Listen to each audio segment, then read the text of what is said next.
Hi, my name is Sky and welcome to St. Joseph. He asked me what I would like to see happen in the community in St. Joseph. I would definitely like to see more ways the locals could make money from tourists in stalls or locations. They could show their crafts or anything, so I feel that would be great.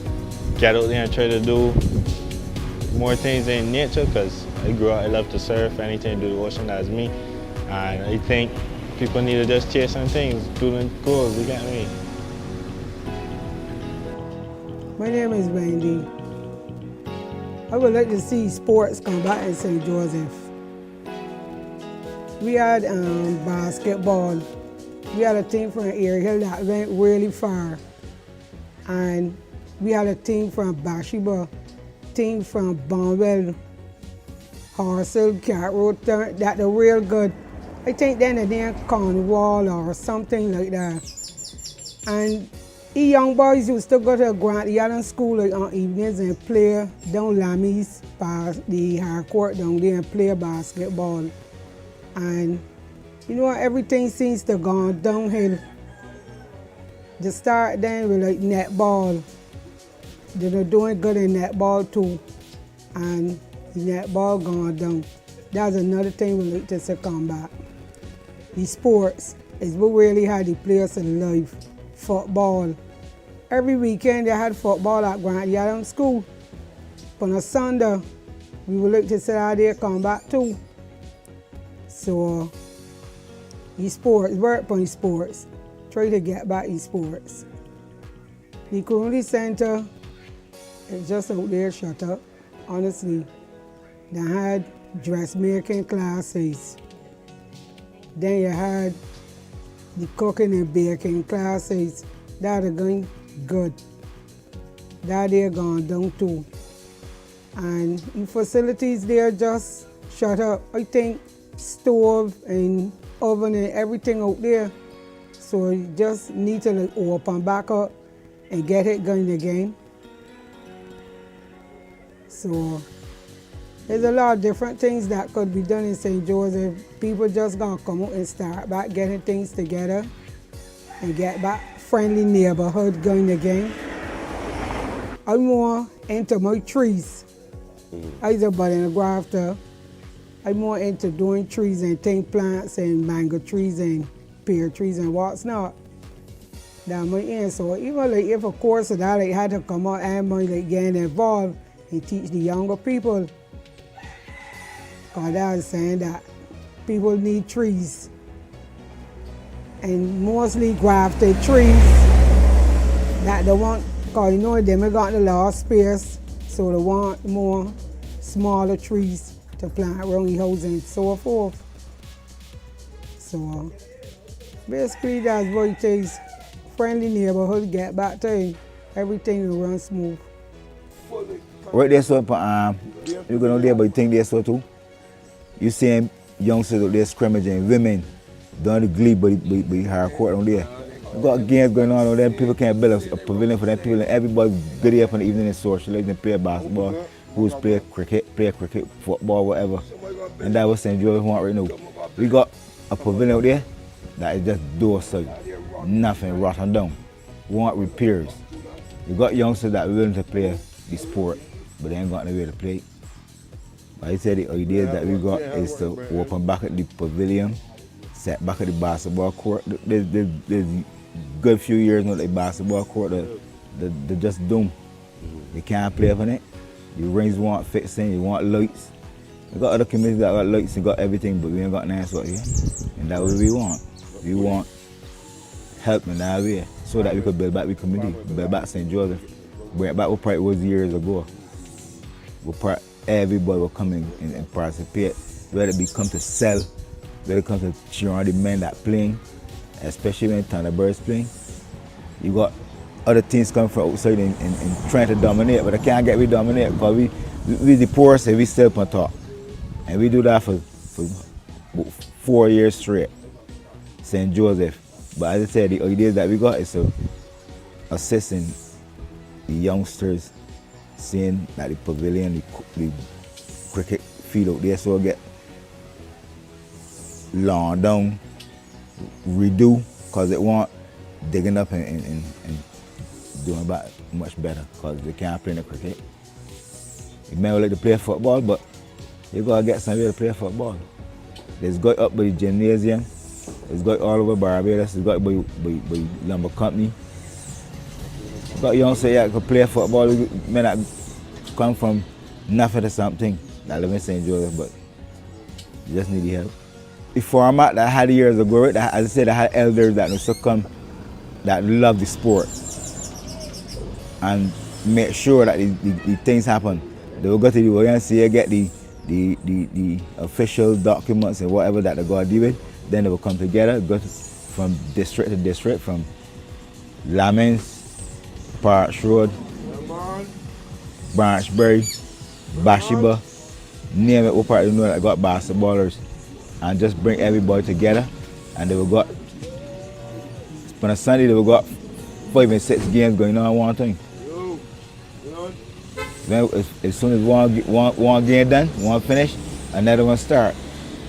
That was to build the community, but you ain't got nothing, so no. Just the facility that you want. Having the facilities in the community will bring back everybody together in St. Joseph, St. Michael, all over, because it's a community thing. Because we gathering, but then we make people gather back again.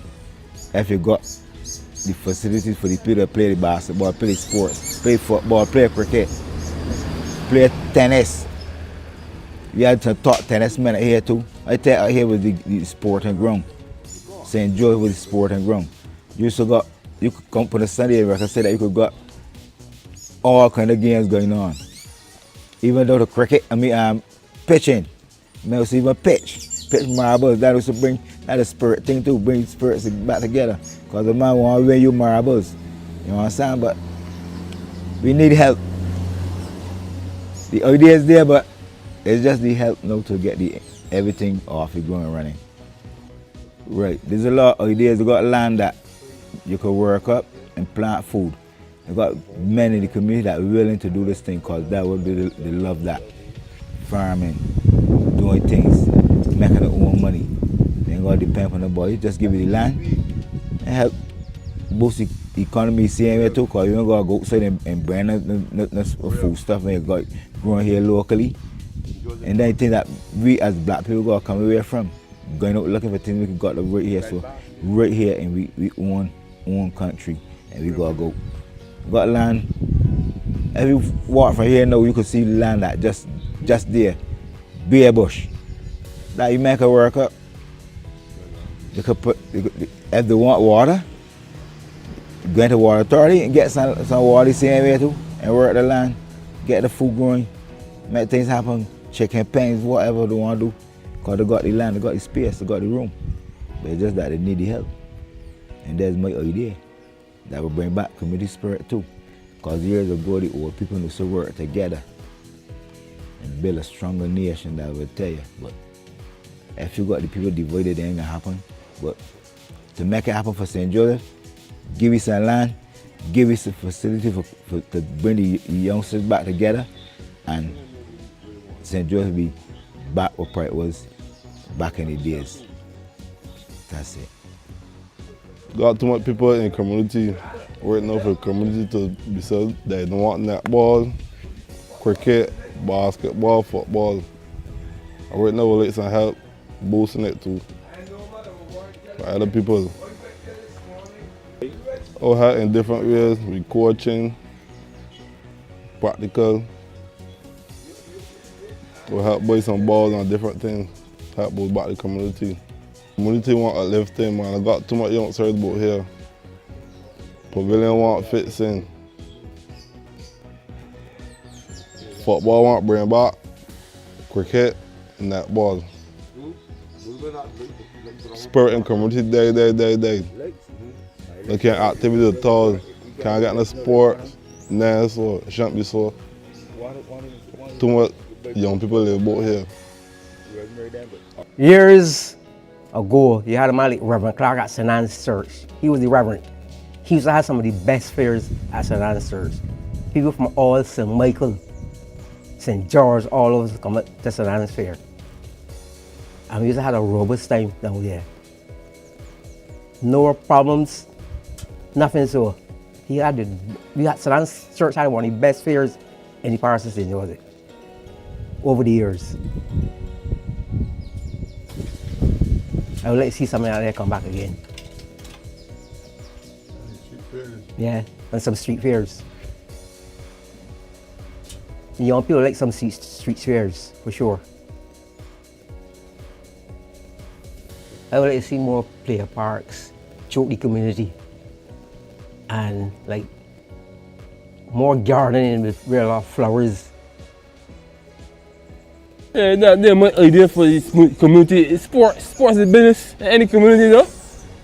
Sport is bringing business, make things happen, bringing people from one neighborhood, from other areas, and businesses happen, drinks to sell, all kinds of things everybody eat, no? Sport is business. There is sporting community of St. Joseph, and it's no sports no playing there anymore. No sports, none.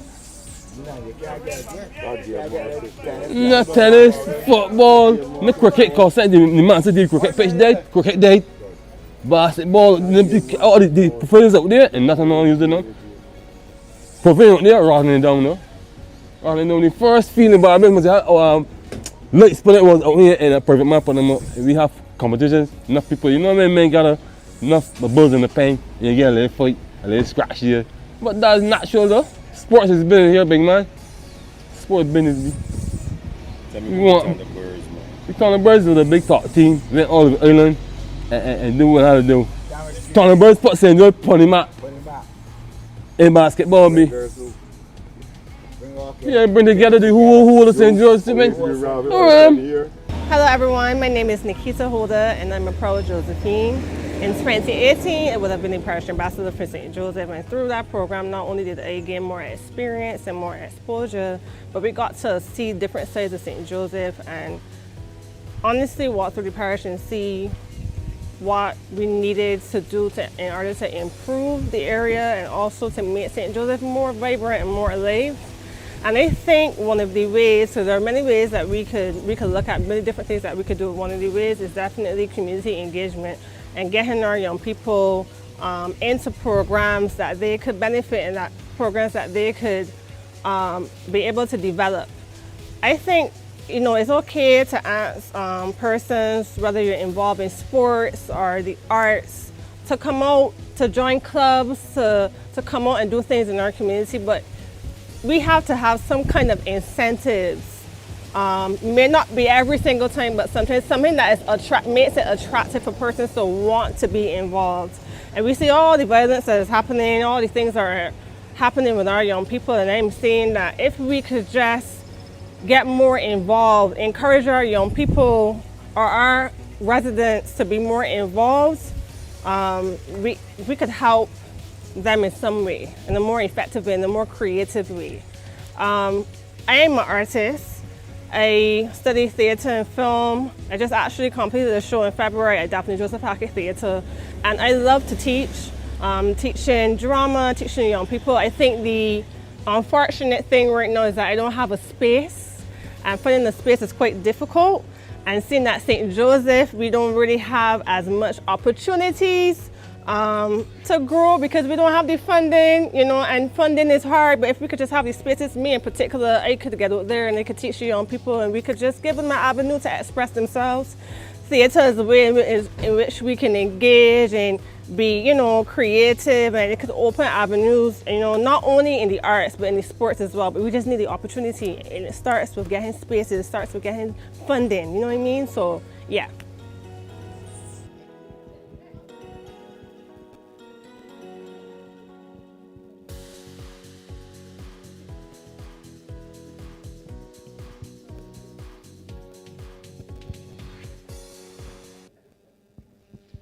Thank you. So we have a slice of St. Joseph, some of the challenges the parish faces, and some of the opportunities as well. So before we turn over to Alex and look at, before we start listening to your ideas, I want to share something with you. We were going to do it a little later, but in as much as the video focused on it. Selwyn, can you pull up? Move up one screen.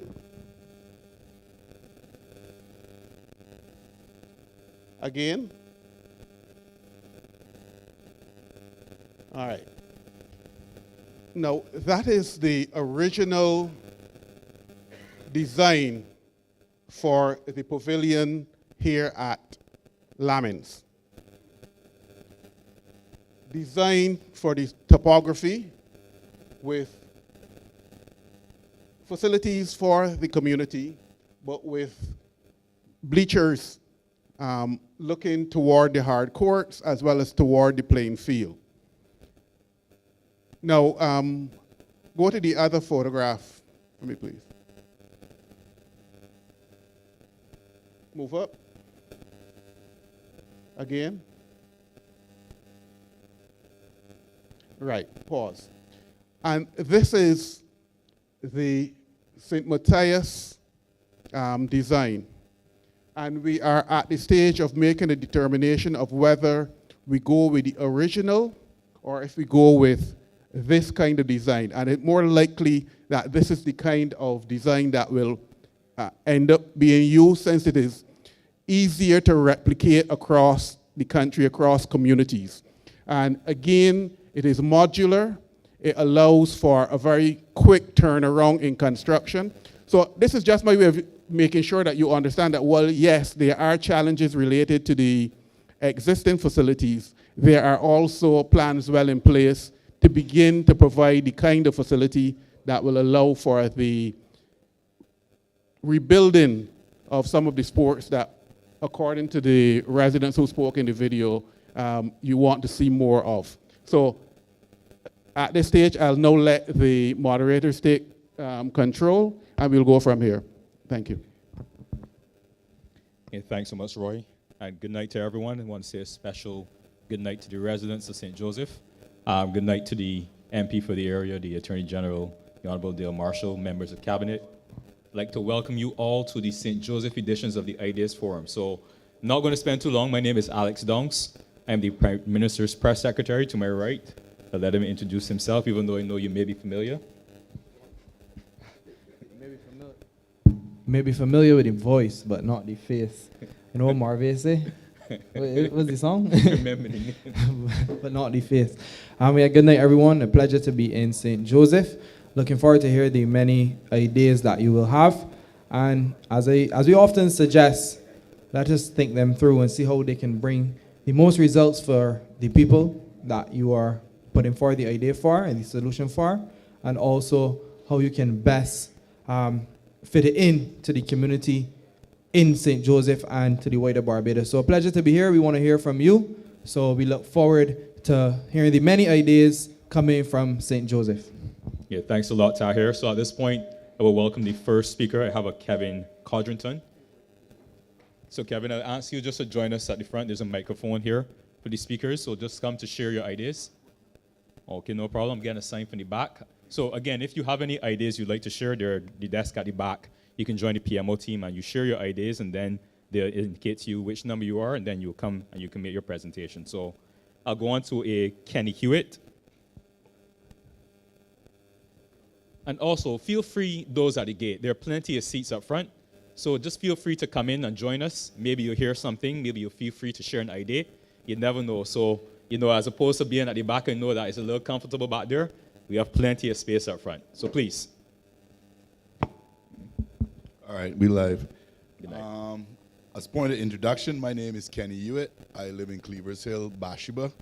I have been resident there for about 27, 28 years, but my family has been resident on Cleavers Hill since before slavery. I am a St. Joseph person as far as I'm concerned, and I am vested heart and soul. They told me 5 minutes, so I have 2 points that I just really want to get out, so I'll try and make it as brief as possible. Number one is about environment. I live in Bathsheba area. Was an avid surfer, a man of the sea. I have seen in the last 2 to 3 years the most erosion I have seen since I've lived there. If you're driving along the East Coast, there are actually points where at the fuller tides in the year, you're about 20 feet away. The sea is now about 20 feet away from the sea.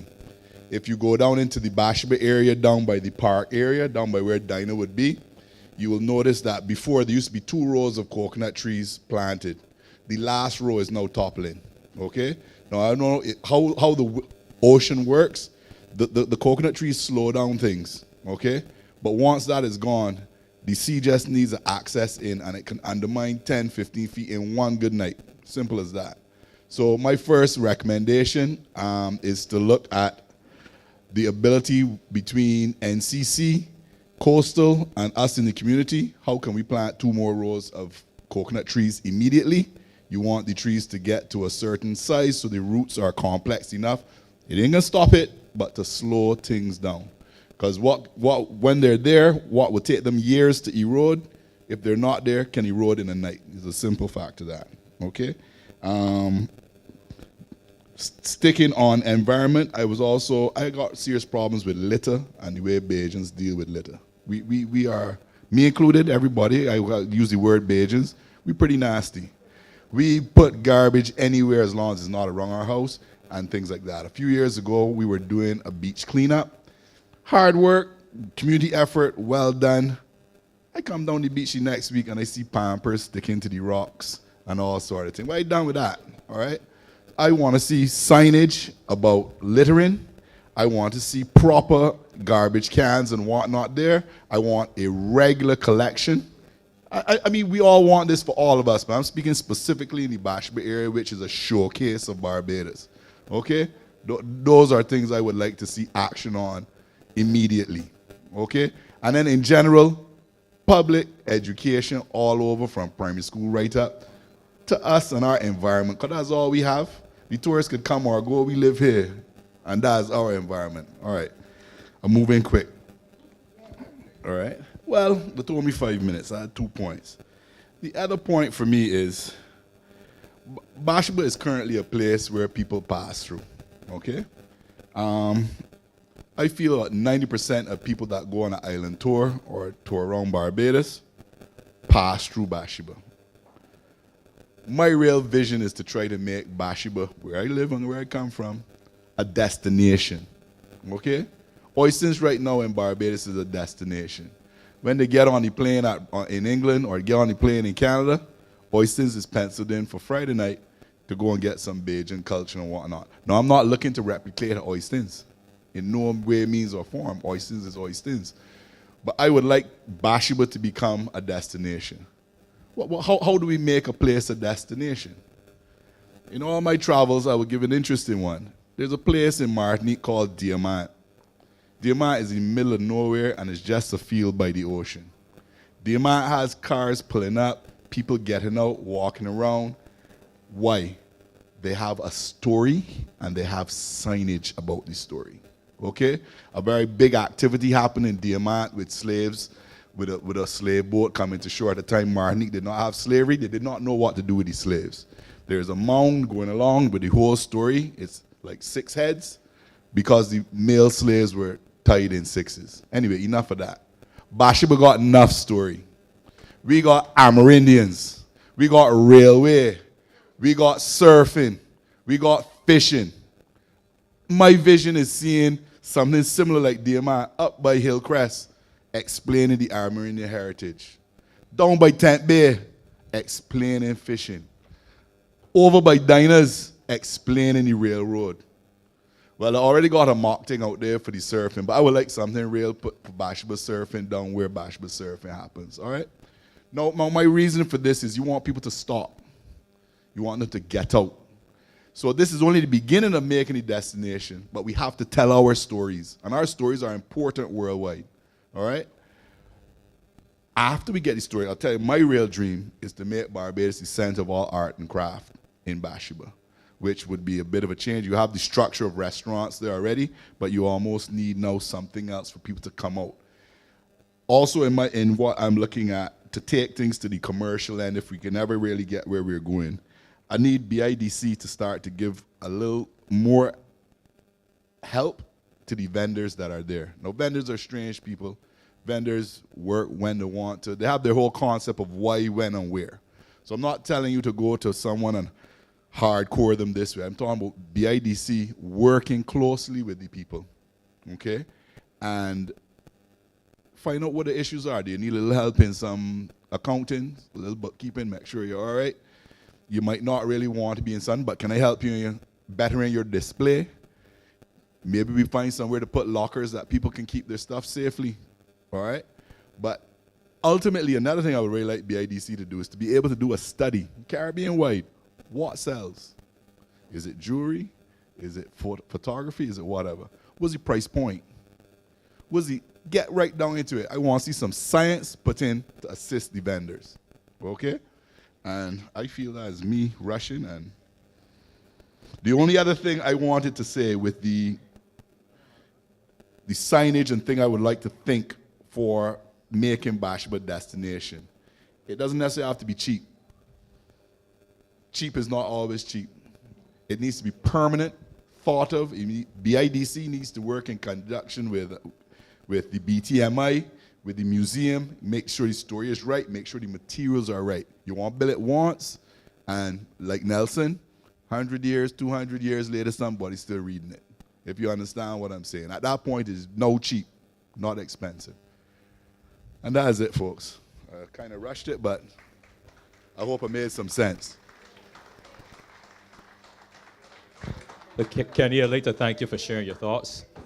Yeah, sit up front. You opened the batting strong, so that's good. So I know that we all heard the suggestions he made, specifically as it relates to Bathsheba.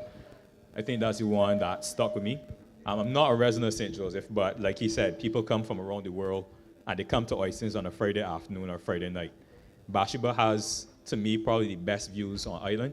And so I'm sure that, like you, there are many people who feel strongly about, apologies, not probably, I've been corrected. So Tahir, I don't know if you have any ideas coming off of what Kenny would have shared with us. No, I certainly liked how Kenny framed it. And I must commend you for coming up and speaking to those things, especially around the history. And we need to tell the history of each of our parishes. And as what's going on, and we're gathering now as well, these standpipe stories and stuff like that. But for garbage, and this is a national issue that we are facing, because in St. Thomas, they said the exact same thing. In St. Peter's, they said the same thing.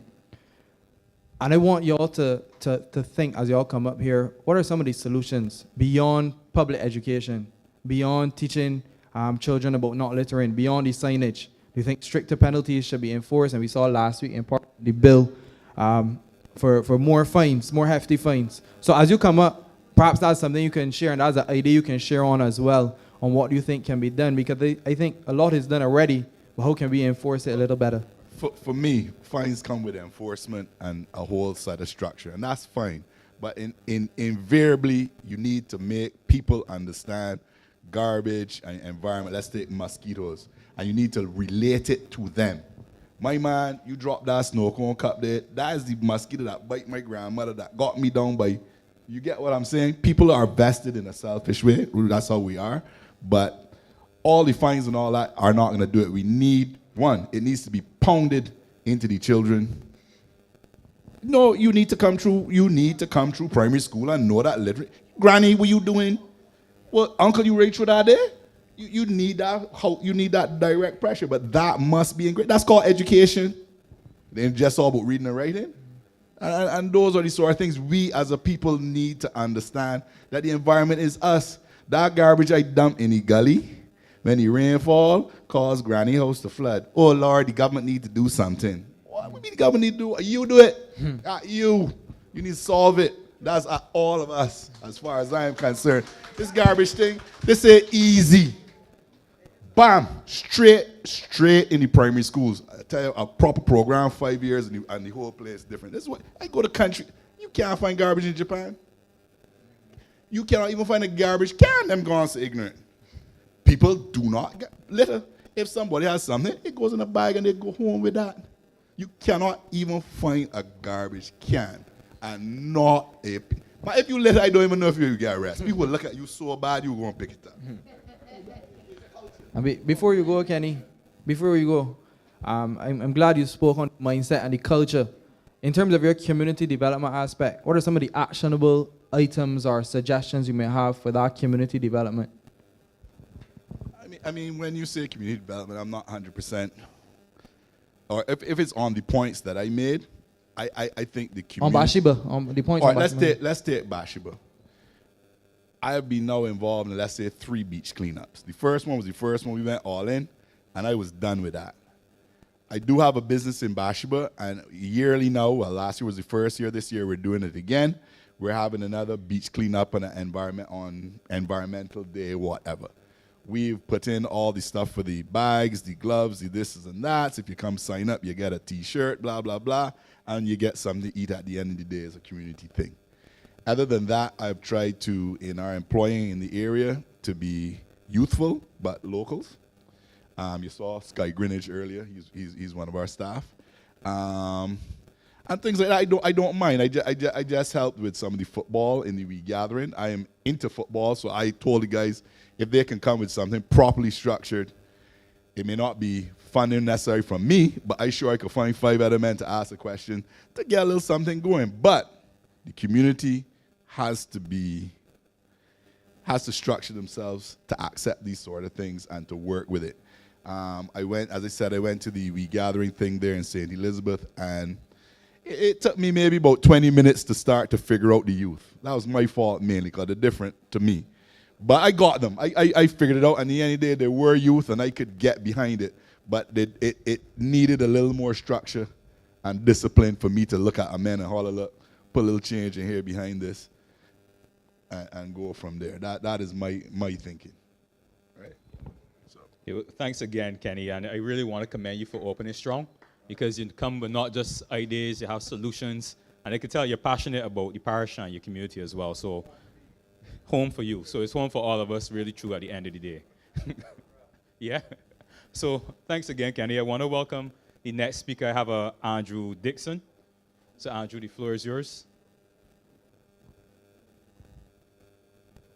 Good night, everybody. If you look and see what I have written, Kenny said almost everything. Say it better? I also want to endorse Kenny and strengthen his point, because from what I have, I remember every Saturday after church, I spent at least 3 hours in Bathsheba Park sitting. And it is so nasty sometimes to see the amount of garbage that people just go and throw all over the park. And I took a couple pictures and I forwarded them to the AG, and and he actually called NCC about it, because I believe the park also need more garbage cans.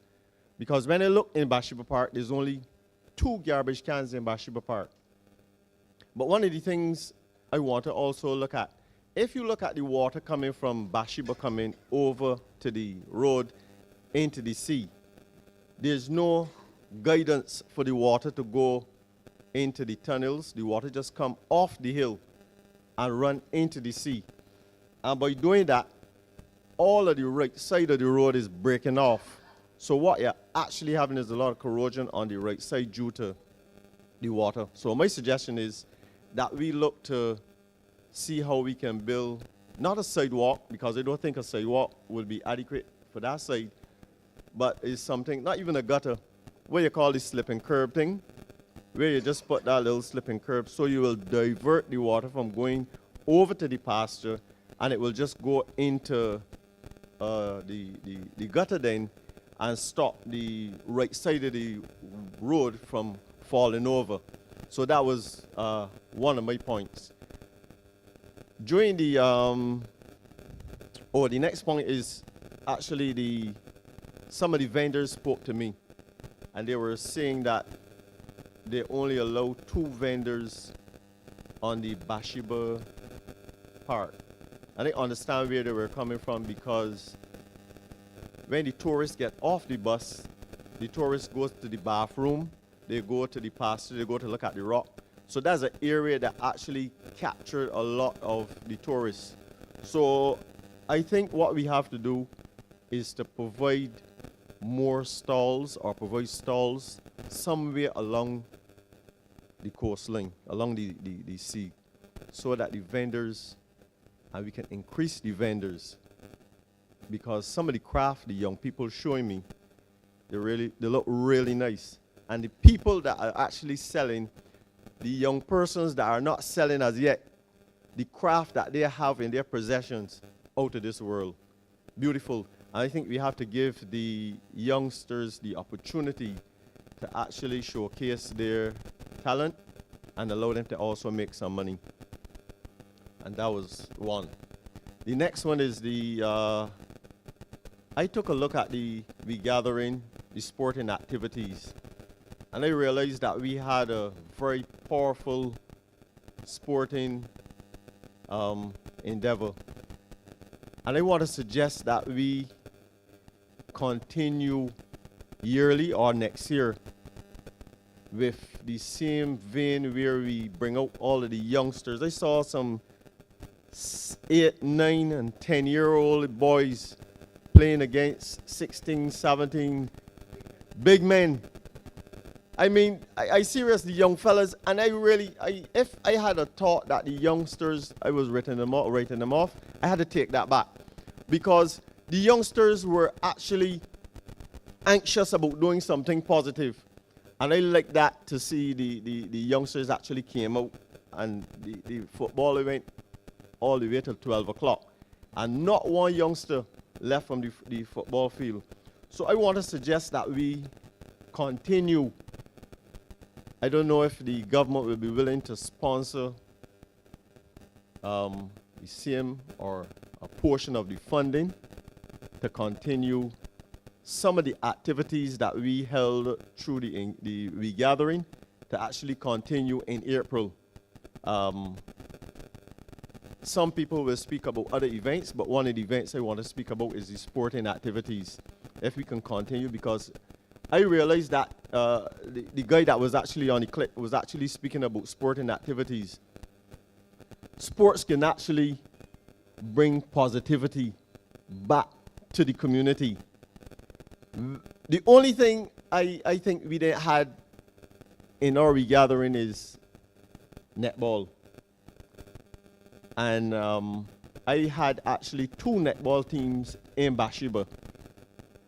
And if you see the people come out to Grantley Adams and Bathsheba to just watch sporting activities, and I don't think we record one incident that will cause people to be fearful or not come out. So I felt good to see the older people coming out with the benches, again, coming out of COVID, and watching these sporting activities. So I want that we, Mr. AG, that we will continue to have some sponsorship. And I prefer if the government can start it off, and then we can seek private sponsorship. But if the government can, through the Sports Council, can actually sponsor the football, the basketball, and we must include the netball, because there are a lot of women and young girls in St. Joseph who can play netball, and I think from my experience, I know a lot of men like to watch the girls playing netball. So I mean, the guys come out and they feel relaxed watching the girls play netball, and the girls know that the guys playing netballs, watching the netball, so they can play a better netball. So I want to actually see the sporting activity. Last year, I asked the Prime Minister for Grantley Adams so that we can play basketball. At 50, I still playing with the 20s and the 30-year-olds and still keeping up. And we were honored with that. And every night we play at Grantley Adams with free lights. I asked for that, and we got that. And we play every night at Grantley Adams. So I want to see sporting activity in St. Joseph continuing, and bringing out the older folk to actually support the younger people. Thanks a lot, Kenny. Don't go nowhere. I just have a question for you. Sorry, apologies, Andrew. I have a question for you. Because Kenny bring the same ideas, but you can get the questions. So right, go ahead. But it's just a question for you, because you spoke a lot about, like Kenny, a lot about the things that are being done by the youth in the community. So whether it be jewelry or crafts and so on, and the high quality that they're producing these things at.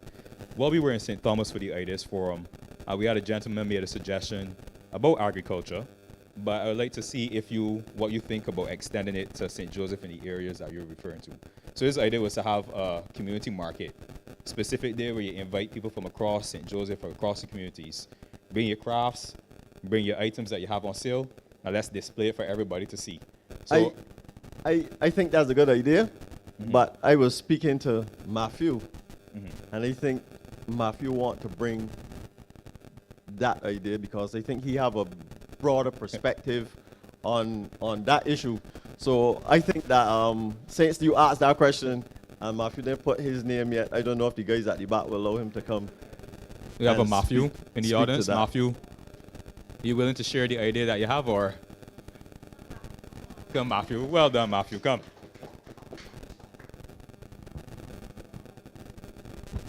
All right, way to put me on the spot, Mr. Dixon. Good night, all. My name is Matthew Hinkson, and I am the chairperson for Regathering for St. Joseph. I would say that, first off, thank you to the governor of Barbados for allowing us to put on such an event. I think it was tremendously executed by the team.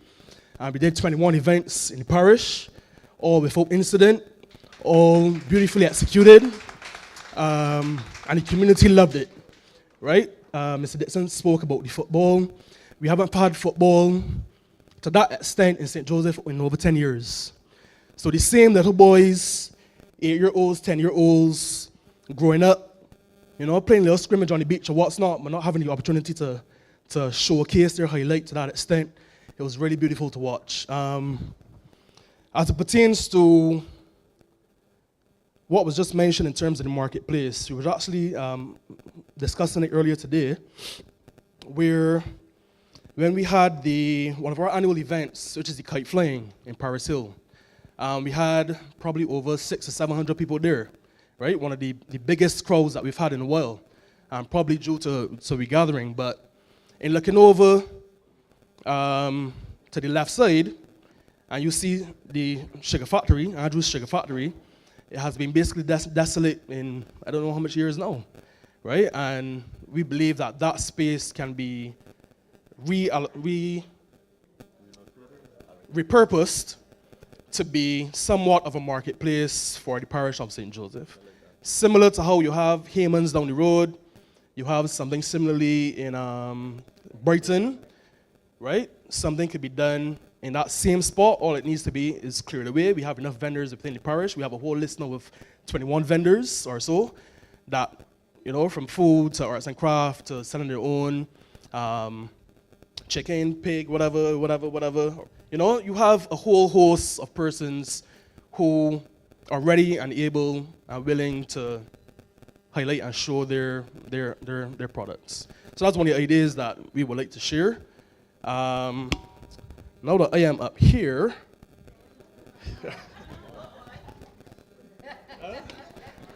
all right, so now that I am up here, when we first started Regathering, we did a motorcade throughout the district. We passed this school, we went to St. Elizabeth School, Grantley Adams, St. Joseph was shut down at the time due to cow itch. And it kind of hurt my heart to see the condition of St. Elizabeth Primary School. I'm not sure when it's the last time any of you have been to St. Elizabeth Primary School. When I walked up to speak to those kids, the entire school was sitting out in front of me and I thought it was just a class, right? It was that bad.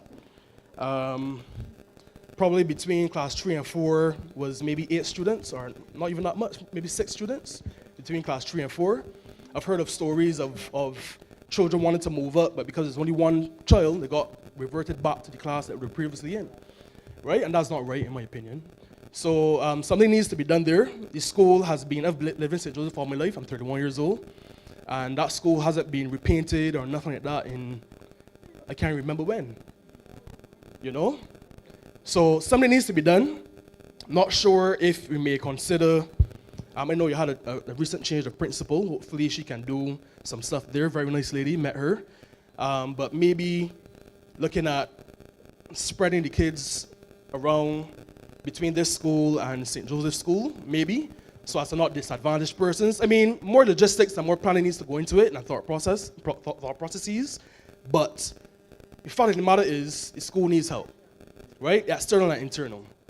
And looking at these kids, 20 kids for whole school is not, something needs to be done, right? So those are my quick the ideas. Right, so as I said, one suggestion would be to, among those 20 children, you have 2 schools that are going pretty well. Some years ago, this school was supposed to be repurposed, right? Because it was going on a downward projection. But this has came up now.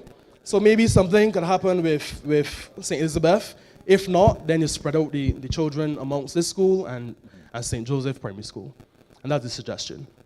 Of course, you wouldn't now leave that school abandoned. It could be repurposed into something community related. If we continue the sporting stuff and culture and that type of stuff, maybe it could be used for something to that effect in order to further enhance the parish. Appreciate your thoughts, Matthew. I heard once you had mentioned these schools as well, there was a bit of chatter. So I don't know if that's positive or negative, but at the same time, I want to tell you I appreciate you sharing the idea. Because even if you may agree or not agree with it, what it's doing is promoting thoughts in your head as to how we can start to address some of the things that are brought up. So whether or not, as I said, you agree with his ideas, I commend you for coming on stage, standing at short notice, and sharing your thoughts about how we could improve with respect to the community development, and then some of the things that you've seen in your time when you've been on the We Gathering team as well. So thank you again, Matthew. I'd like to everyone to just give him a round of applause.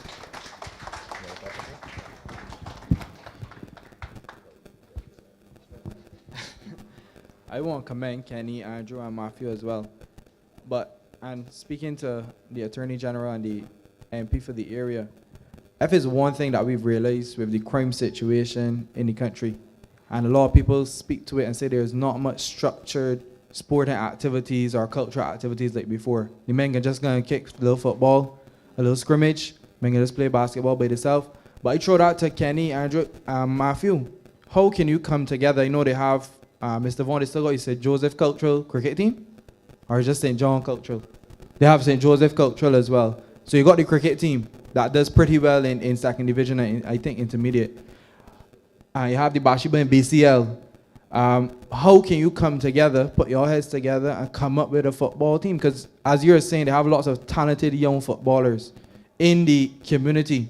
But how can we now bring back that structure, whether it's football, basketball, netball, and create our holistic plan? So don't just throw it out and say that we have competitions. Competitions are fine for a period of time, but you want a structured activity over a prolonged period so that young people are engaged in wholesome activities for a long time. For example, the work Mr. Vaughan is doing, and you see him in the crowd, big at yourself at isolation. Those boys are I can call you out. The work those boys are doing over a period of time is much more structured and wholesome than just having a competition for 1 night or 1 week or 2 weeks. So you got a prolonged, holistic program that they could be in so that they ain't resort into any criminal activities or something like that. So I throw that out. Competitions are fine. I love competitions. Competitions can bring the hype and the buzz that is needed for a shorter period, but we want more long-term, sustainable stuff. So I throw that out perhaps to y'all, and I think that's something that's needed throughout the communities in Barbados as well. So how can you frame that, Andrew? And y'all got the mindsets already. Y'all got the knowledge already. Put it together and see how you could get something structured, especially for football and perhaps the basketball and then, as you said, the netball as well. So that's just an idea that coming from what y'all are saying as well.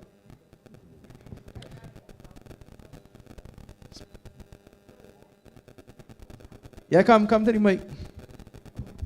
Yeah, I just want to encourage you as well. I know that you have the structure if you're having your ideas, you're going to the table in the back. But the youngsters that just came in, right on cue, I just invite you, they're sitting at the front.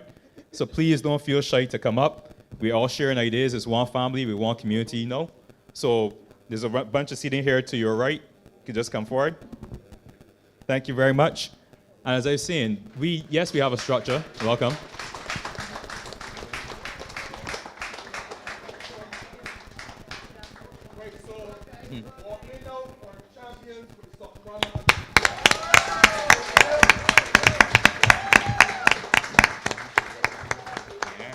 You want me to go ahead? Right on cue. So apologies for That's interrupting. that is quite okay. What I was commenting as I'm Carlene Hinkson. What's your name and where you from? Born in St. Andrew, raised in St. Joseph from the age of 6 till adult in Cleavers Hill.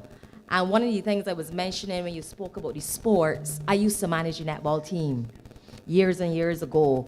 Melissa's here, she can tell you, year after year, you're putting in your own funding into uniforms and paying a coach and buying tokens. So it comes down to sponsorship. I know this guy here, he used to train the football team. Again, we had a football team in St. Joseph, but it came down to not having the financial resources to keep the teams going year after year. So I'm sure it is something that can be rebirthed, but these things call for financial resources, and that's just a reality. Yeah, so that's the point I was making. It's not that we've had a basketball team, we've had a football team, we've had a netball team. They just all dwindled away because people become disinterested when there's no support, and that's just a reality. Yeah. Why would you ask me to do that? Put together a proposal. No, but the point I want to make is that I get you. there are enough activities, enough teams, enough different sports that if you have a coordinated approach to it, then you're likely to get a better result than a fragmented. Yeah, we can have a discussion on it and send something through our MP. Thank you. Yeah. Caroline, sorry, Lean. Yes. And You remember me? that issue is not unique to just you. Coming out of COVID, my sport is cricket, and to a lesser extent football. So all the clubs in Barbados face that challenge of sponsorship. But the clubs that have done well in securing sponsorship is the club that has the best structure and the best system in terms of, okay, what are we carrying forward? Who are the players? What are we looking to achieve? You know, what are you getting for your sponsorship? Because companies are not just going to give anymore for giving's sake or just to put the logo on a shirt. What are we getting back? What is the promotion you're giving? So if you could create that structure and that system, trust me, you would get the sponsorship. The clubs, the few clubs, and they could probably count them on one hand in cricket that have done that well, have gotten the sponsorship that they required. So if you could create that structure and that system, I could certainly help you with that. But Roy would then be the next person you could speak to in terms of getting the support perhaps a little higher up the chain. Yeah, and just to add, now I am here. What you saw in the month of April, surfing, I remember as a teenager in my early 20s, November was the month to look forward to the big surfing competition. Friday, Saturday, Sunday, stalls, music, models, everything going on. And basketball by night was a thing to look forward to, Independence time as well. So these things are not new. They just need to be reinitiated and reactivated on a yearly basis. Yeah. Well, Caroline, thank you so much for sharing. What I will say, you're throwing out a challenge. Roy's thrown one to you, and I think you've thrown one to the rest of us, in that there's so many things, institutional knowledge that you, the residents of St. Joseph, had, how things were, how things should be. So I really want to encourage you to continue thinking, not just now, but after the Ideas Forum as well. How you could start to do some of the things like Tahir suggested, putting a proposal together. For you, it may be football. For someone else, you may have an idea. You know, how can we start to structure these things so that by the time we come around next year, we're no longer talking about what we hope can happen, we're talking about what has happened already. So again, kudos to you for coming up. Right. I really appreciate it. It is okay to write proposals, but I have been a civil servant. I don't want us to sit down and write proposals, put forward ideas, and then we don't get execution in terms of the support that we need. Good. So don't make me sit down and put my head together with my team, and then next year, the same time, we still begging for help. Send your proposal. All right. I appreciate it. Thank you so much. Are we? Send it to Roy. And we talking about sports. Barbados Pelicans are 53 for 3 after 8 overs for the persons that like cricket playing in the breakout T20 league.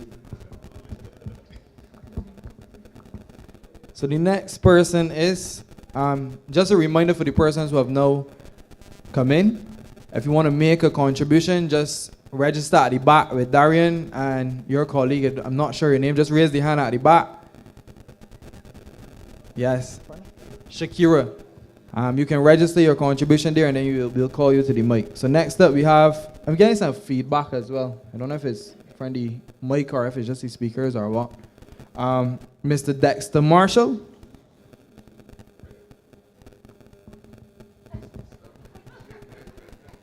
Just say where you're from, Dex. I think everybody knows where you're from, but. My name is Dexter Marshall. I'm from the other end of St. Joseph, which is Cambridge. I'm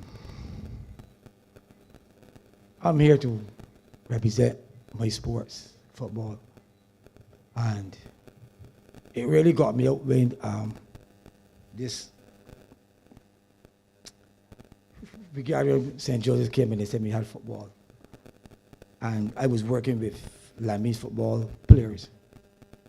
Started 4 years ago, and we used to come here every night, Tuesday, Thursdays, train. They don't want to know about competitions. So when they heard about these competitions, I said to those guys, look, we're going to win this competition. And I was very impressed that actually the Gary had a football competition. And the first night we were in St. Joseph, Bathsheba, I saw some talent that I was amazed that St. Joseph got some talented football players at both levels and everything. And I want to make a solution how we could make this better, how we can make St. Joseph the best football place in this island. Who don't know me, I am the most qualified Brazilian coach in Barbados.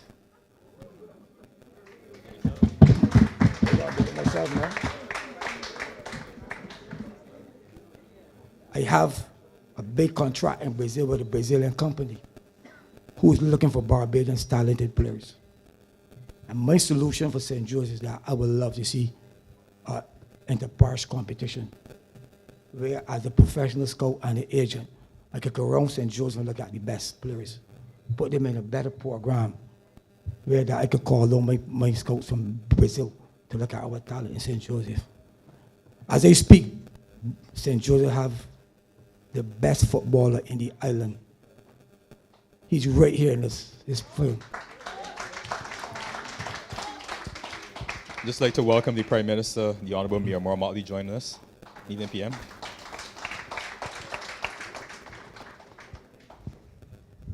His name is Dickery Marshall. He's of Comamere, he's 14 years old. 15. I can give you the history of what he wanted to do in St. Joseph. He was spotted in 2019 when he was 9 years old by the partner I have in Brazil. And we had over 60 kids at Harrison College. And he was doing a lot of Brazilian training. And he said to me, "That's how old is that youngster there?" I said, he's only 9. He said, "No, that can't be true." I asked, "Why?" He said, "Look, every Brazilian drill I do, he's doing it better than anybody else." So I started to laugh. He asked me why I laughed. I said, "Because that's my son." And this is what he said to me, "Dexter, at that age, he's too gifted to be in Barbados. We need to get him into Brazil." COVID came 2020, shut down everything. In last year, it started. At 14, he went straight to the professional team. He didn't even go to the youth academy. He trained with the professional team all summer. He went back in December to do pre-season training. The club technical staff said, "Dexter, your son has the ability to become one of the best players in the world. You need to clap for that." He's Beijing.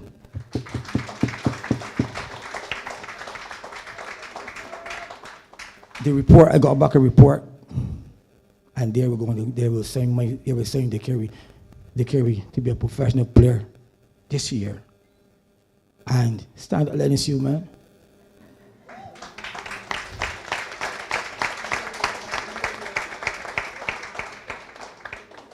Mr. Marshall, he's a Comamerian. So he's right? He's a Comamerian. He's 15. That's the studies. Anyhow, so what I want to do is for St. Joseph and for Barbados in general is that for St. Joseph, I would like to see a program where the footballers are playing football and the parish competitions.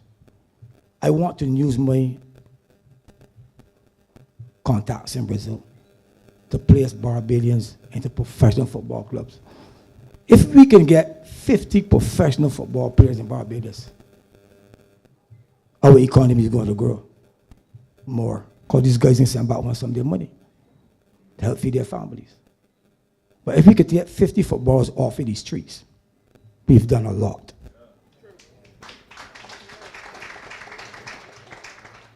There's no way that we can stand here and let the subcultures determine where our children's future is going to be.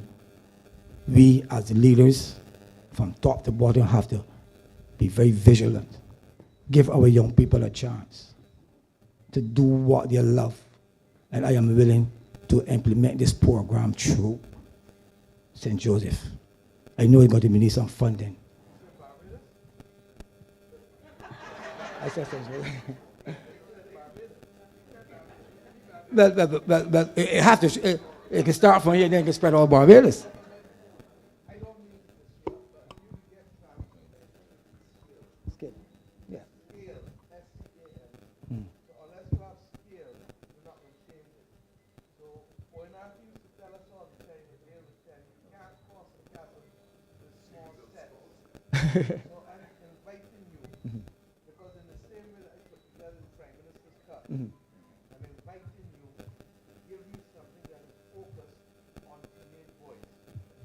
But, yes, ma'am.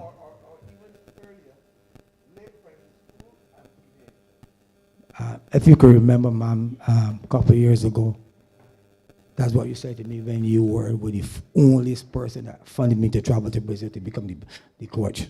Is that when I return to Barbados, and that's what I'm going to do. I'm going to take your advice and work with primary school to secondary school.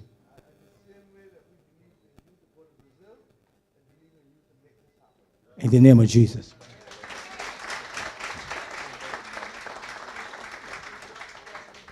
Yes, sir.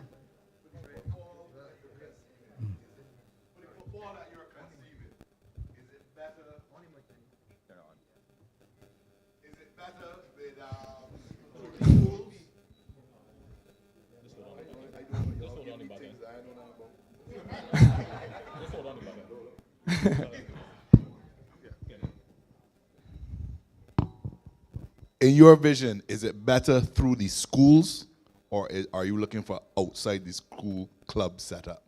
I prefer the premise. I prefer the schools. Okay, in my thinking, I like the schools because the schools already have a semblance of discipline. Yes. A lot of them have at least somewhere to play on and whatnot. Yes. I had been in contact, I can't remember who, the Rasta guy that I had sponsored some of the football for the regathering. I can't remember the name of the guy that called me.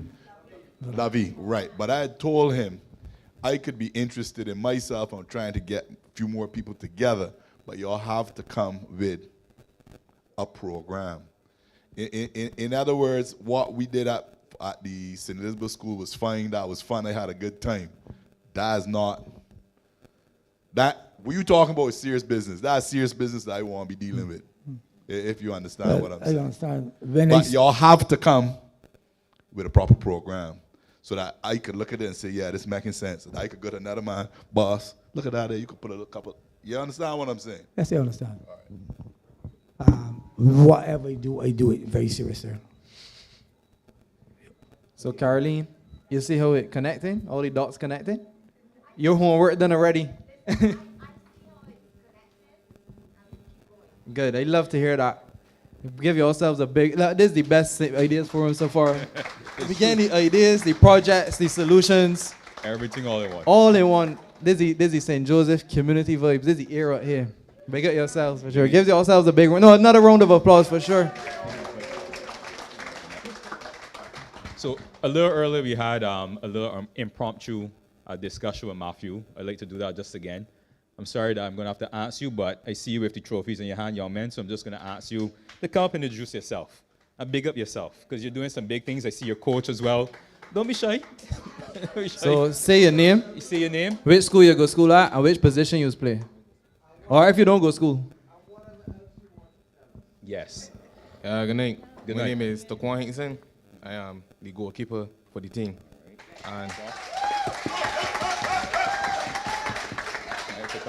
And in the final game, we won, and I think that the team actually did what we were supposed to do in that tournament, and that was focus on winning.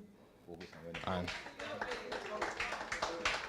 for the rest of the players, I thank y'all for coming out, and the whole of St. Joseph for coming out tonight. For y'all, show y'all all my respect, and thank you very much.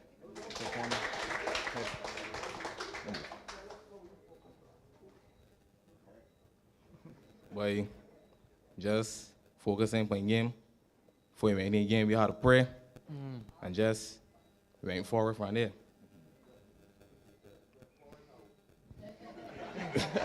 The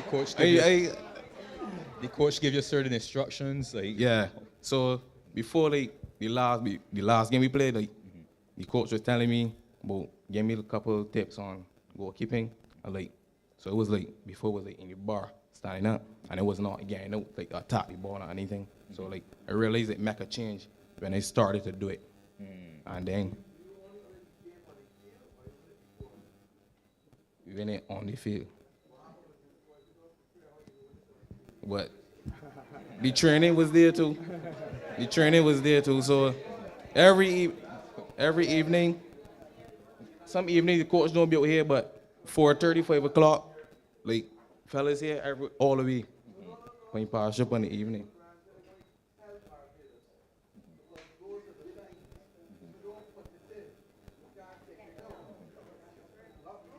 Yeah.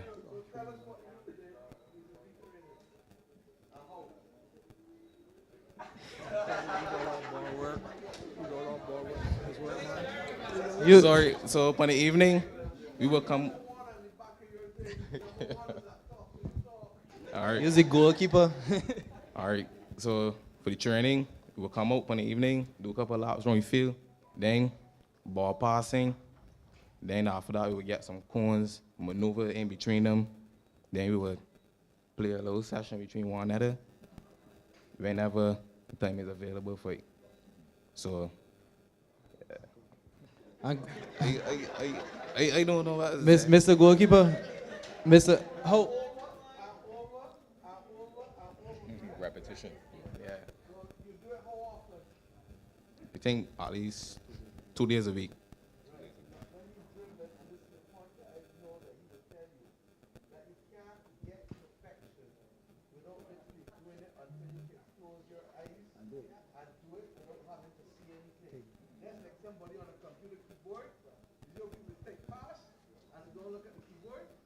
Yes, please. What happens is a lot of times people get tired of training. They had enough. You not ready. That's true. You ain't even start with best musician, best sportsman. Repetition. Yeah, thank you.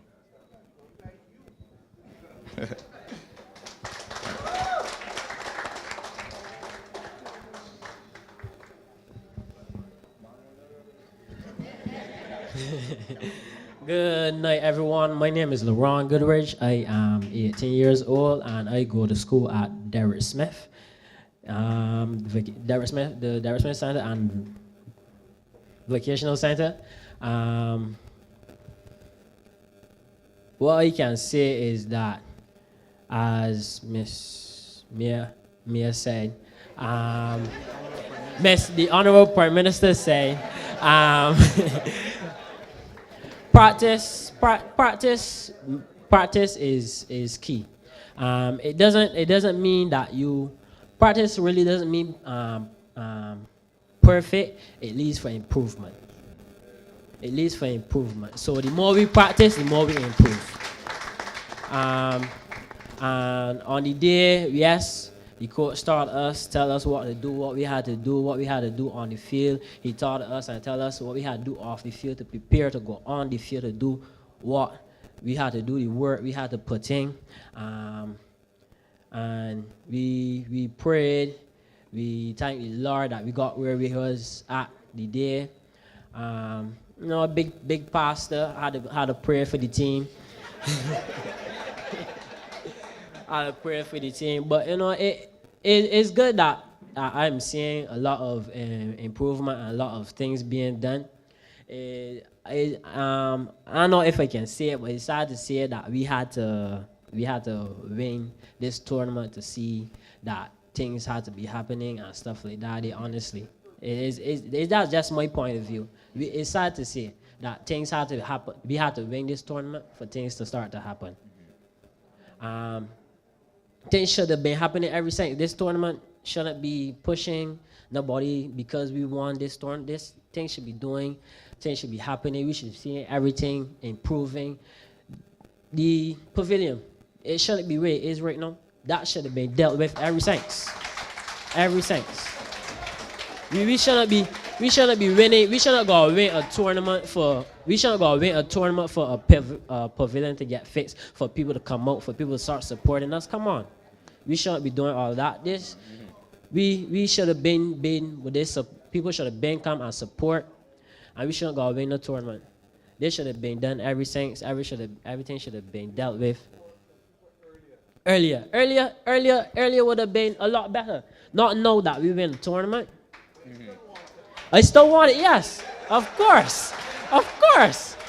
Now that we are getting the support, I would like to see this team go far. I would like to see everybody playing the world. Because I would like to do stuff. I would like to get away. I would like to go away. I would like to do all this stuff that the coach is telling us about. Honestly, Barbados is a great place. But to have more opportunities out there, you can't stand in one place. All right. And as saying that, I thank you everybody for listening. My name is Laurent Goodridge again, and good night. Thank you so much, Ramel. All right. You have anyone else? All right. Hey, I want you to come. Hey, don't make that kid, No. Yeah, good night. Good night. Yeah. State your name. Yeah. Most of the people here know me. My name is Joshua Blackman. I'm 19 years old. I go to the Barbados Community College. Realistically, initially I wasn't planning to play in the football tournament. Well, no, let me not say that there. No, I wasn't planning to play. I didn't know about the tournament to play in the tournament. So after the first session down St. Elizabeth, the fellas reached out to me and was telling me, well, to play 2 games down St. Elizabeth, and I want everybody come out to play the couple knockout games we got at Grantley Adams to lead me to winning the competition. So first off, I would like to say a big shout out to Hillary Austin, because he's who started. I got also give a big shout out to Coach Dexter, because he used to come out here after every day working. I used to see him down all spring working every day in the sun, to help me to push the football further. I would like to first, So thank you to both of them for supporting the guys. Playing the same uniform right going on my back right now to playing. But I just want to say again too, the same competition the night, I remember the fellas went out there, and I remember beforehand I was telling to Kerry, realistically we could win this competition, like I watching these fellas play football, and they can't play the football that we play. We play, like, as I didn't say we come out here, they say 2 days a week, but from what I can remember, we must go there every day. Every day we playing football. Every day we playing football. And it's like, them is teams that only come together for the competition, but all we grow up with each other. Are we playing football for years together? So I tell the fellas that we got it and we to win the competition from the start. And that's what we went through and do. That's why I listened to what the coach was saying. Because he and Hillary, they so believe in us. And I want to big up all the supporters that I ended up seeing that night as well too, that come on and support us, because we were playing. You start the Thursday and finish the Friday. I remember Friday morning, 1 o'clock, outside cold, they tired, eyes droopy, and they playing football. Would have never imagined it. So I just want to say thank you to all the Josephines. As a Josephine myself, we grew up in Thor's Corner. Yeah. Just want to say thank you for all the support, and hopefully, you know, on to greater things. Just want to thank God for small mercies. We was able to win the competition. Yeah, thank you.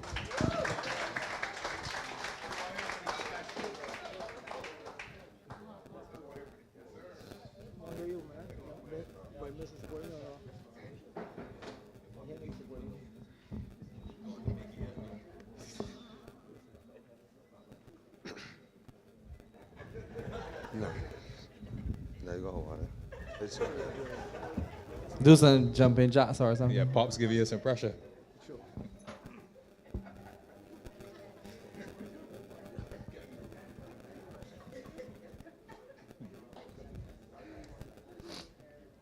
Good night. My name is Courtyard Marshall. I am 15 years old. I attend the commerce school.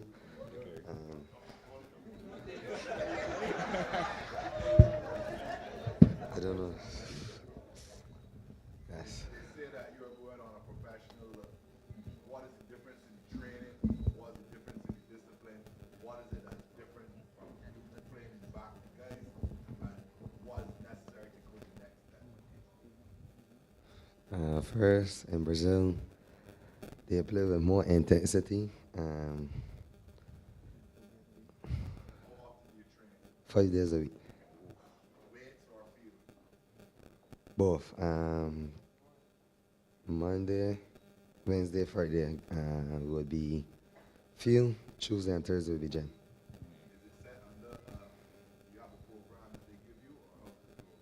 Yeah, there's a program. They come and set it out. You have to go through, and you repeat that every day.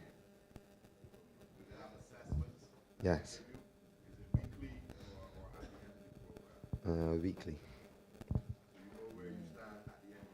Yeah. Is there a cutoff? If you don't make the standard, do you go? I'm just trying to get Yeah, I know. I met his standards, so I wouldn't know. All right.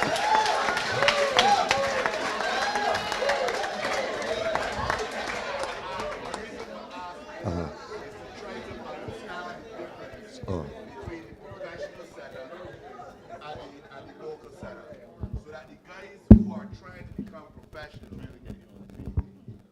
So that the guys who are trying to become professional can see what it is that is required. Because it's not just simply talent. You got a dedication. There's a workout. There's a discipline, actually.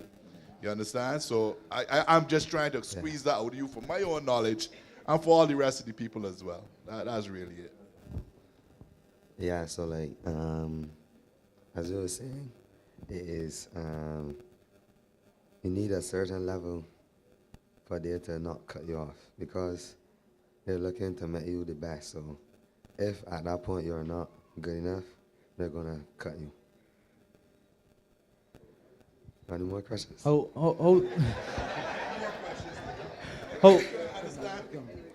did you feel? How did you feel when you won that night?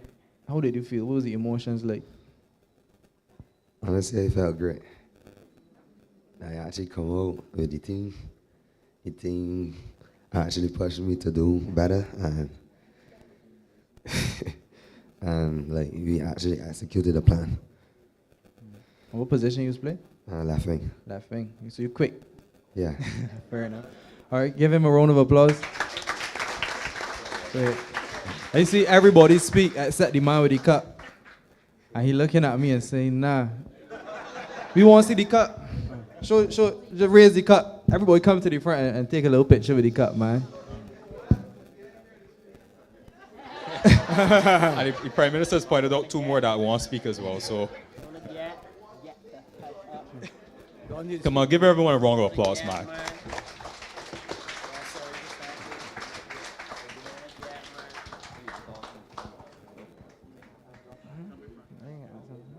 front. Come in front.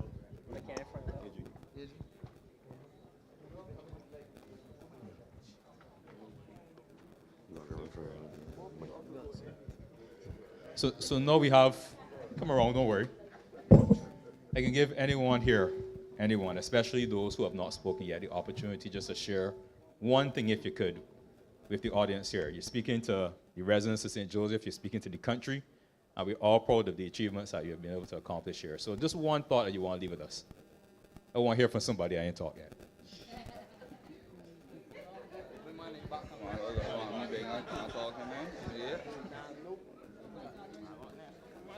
Yeah, don't be shy, come on. No, I will give you a microphone so you don't have to come to the one. Just come so everybody can see you. Who's the captain? The captain? Captain. Amen a word. You want me to interview you? You want Alex to interview you then? Like on Premier League? How did you feel? How do you feel winning?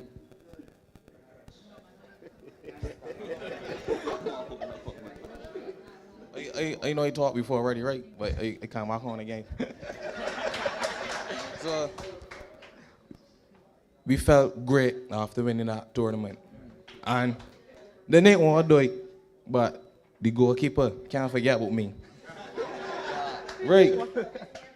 Really and truly, I feel that St. Joseph, like sometimes the residents, the people that live in the community, like we would like to see y'all out more often to like more events that the youngsters holding.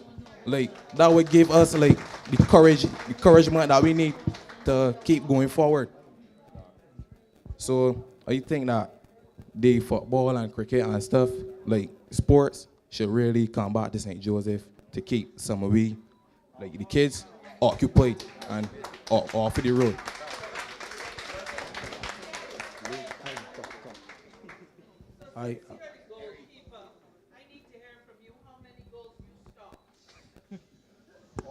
Pressure, boy.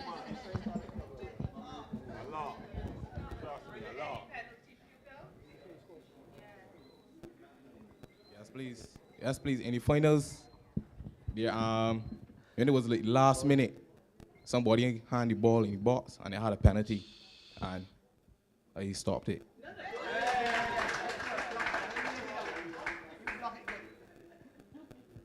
Then the first game that we played down Bashiba, it went into penalties too, and the last shot, they saved that too. All right. Is the penalty boss? In closing, come back here, Dickery.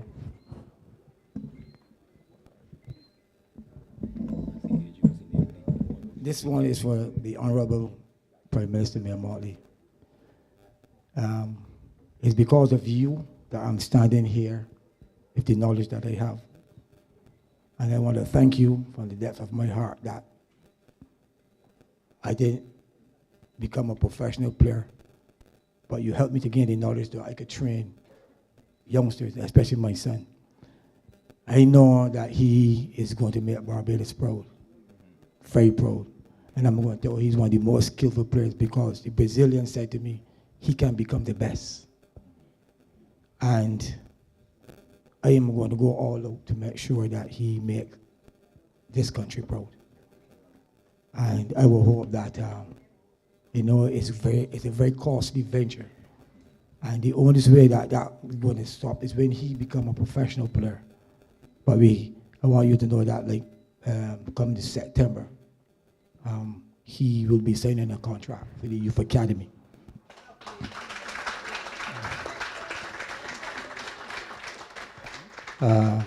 Come January, this is his last year in Barbados. I have to go and live with him because that FIFA says that no minor cannot leave a country and go to a professional club unless there is a guardian. And I ain't letting nobody be my guardian, my son guardian in Brazil, but myself. So I will be away for 2 years, and then from there, their hope is to sell him to Europe. So Mr. Prime Minister, you need to help.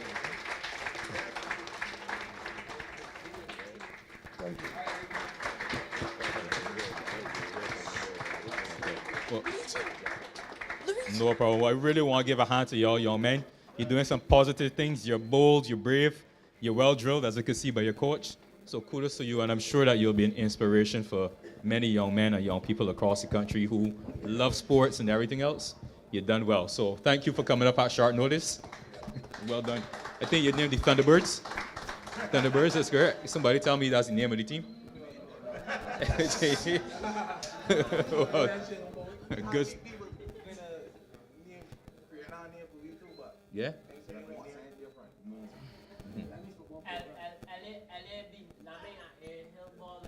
Ballers. All right. I love it, man. So you got the name of the club already. Name of the club. And as you were speaking there, one idea came to mind. I know the Prime Minister's Cup is this year, and it's mostly for clubs.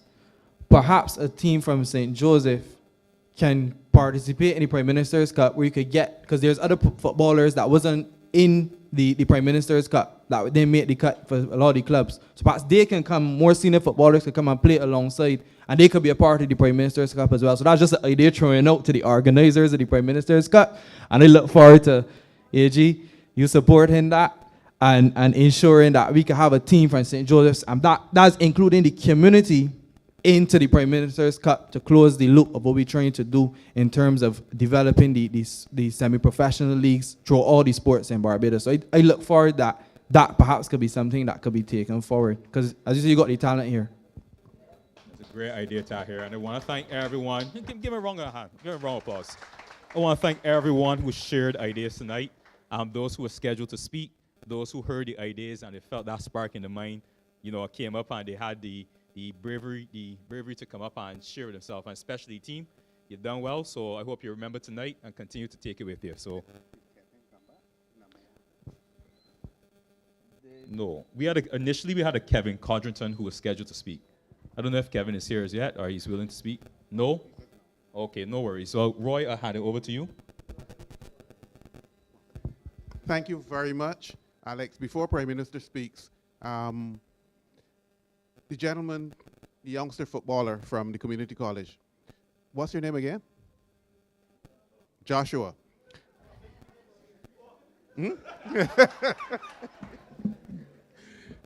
There was something he said that I thought was important because it spoke to community. It wasn't just about sport. It was about community and the sense that the guys play together, they live together, they interact together. It is more than just a football team. I think that's an important message that ought to go out with you tonight. Now, since we started Ideas Forum in January in St. Lucie, we have tried to bring to the audience a sense of where government is going in making life easier for citizens. And a lot of it has to do with digitization and using technology to make the life of Barbadians a lot easier. Now, one of the departments that for a long time has taken a lot of lashes, and rightly so, has been the Barbados Licensing Authority. And we have been working through the Barbados Licensing Authority and the Barbados Revenue Authority to make life a lot easier for Barbadians. We are going to show you a video, now it's a very short video, of one of the changes that has taken place that is supposed to help you to take away the long lines that now operate or had operated at the Licensing Authority for a long time and renewing the registration of vehicles. This is now an electronic process, just like how you can log on and get your certificate of character, police certificate of character. The system is now automated for registering private vehicles. So when you pay your insurance, the information goes from the insurance company straight to the records of the Licensing Authority. When you now log on to the Licensing Authority, you just go through and create an account, put in your information, such as your the VIN number on your vehicle, the registration number and such like, and it tells you, print your registration certificate. You keep it on your phone, the police stops you, you have it there, you have a registered vehicle. You don't leave your house, you don't go to the point, and that's that. The next step is going to come with driver's licenses, but I'm not going to tell you about that tonight. Selwyn, roll the video from Barbados Revenue Authority. Hey Barbados! Renewing your private or commercial vehicle registration got easier and more convenient. Introducing the Digital Vehicle Registration Card. Go to portal.bra.gov.bb to register and download your vehicle registration card online. Here's how. Make sure your vehicle insurance is valid and up to date. Also, have your license plate, chassis, and engine or VIN numbers ready. When on the portal, go to Vehicle Registration Card and select Download or Print. You'll first need to create an account by entering your email address and creating a password for this purpose. Select Taxpayer if you are the legal owner of the vehicle, or Tax Agent if you're doing it on behalf of someone else or for an entity. Next, enter the confirmation code sent to the email address. Then, follow the prompts to complete the account profile registration. You'll be asked to complete information related to the registration type selected. Now you're set up and your account is activated. On your dashboard, go to Vehicle Registration Card and use the form to access the registration card. Enter your license plate, chassis, and engine or VIN numbers. No dashes. Once your insurance information has been submitted by your insurance company and it matches what's in the licensing system, you will receive a digital vehicle registration card. Download it and save it on your phone or print it. That's it. So skip the trip. Ensure your insurance is up to date and access your digital vehicle registration card online, not inline. Visit portal.bra.gov.bb today.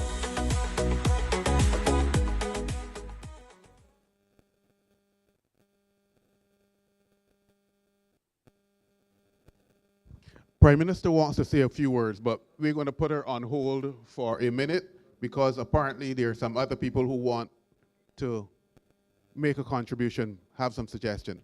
So, Melissa? Is Melissa the only one, or is there somebody else after Melissa?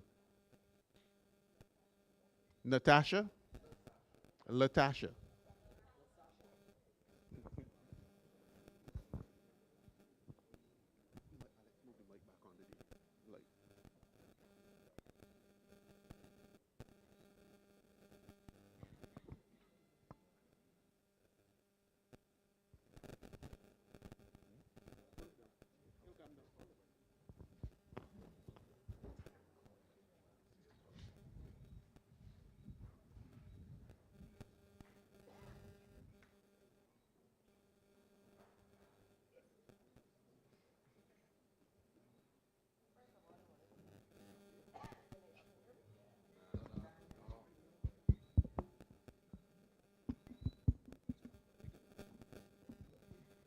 All right, good night, everybody.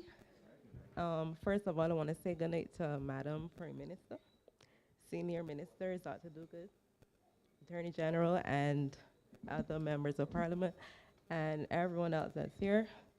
First of all, my colleague, let me call him that, Matthew, he had spoken about St. Elizabeth Primary. Now, he would have said St. Elizabeth has a declining role, a role of probably 30, around that number. And he would have alluded to around 30 or so, correct? A small number. So he had spoken to the fact about maybe it should be closed, you know, put the other children at different schools. I disagree. I disagree because I believe that a community should have a primary school. Initially, it was there for a purpose in terms of whether it was transportation, whether it was convenience. But what I think we should do as a, well, what I think the Ministry of Education should do is to find out the reason why it has declined, what has caused it to decline. Could it be the programs? There aren't enough programs at the school. Could it be other resources? Could it be convenience? Because some persons, I believe, in terms of where they work, they would maybe move the child to a school that is close to work. And, you know, because obviously it would not feel comfortable. I have a 10-year-old daughter, so it would not feel comfortable with anybody picking up my daughter from school. So if that's the case, why not then look at after-school program?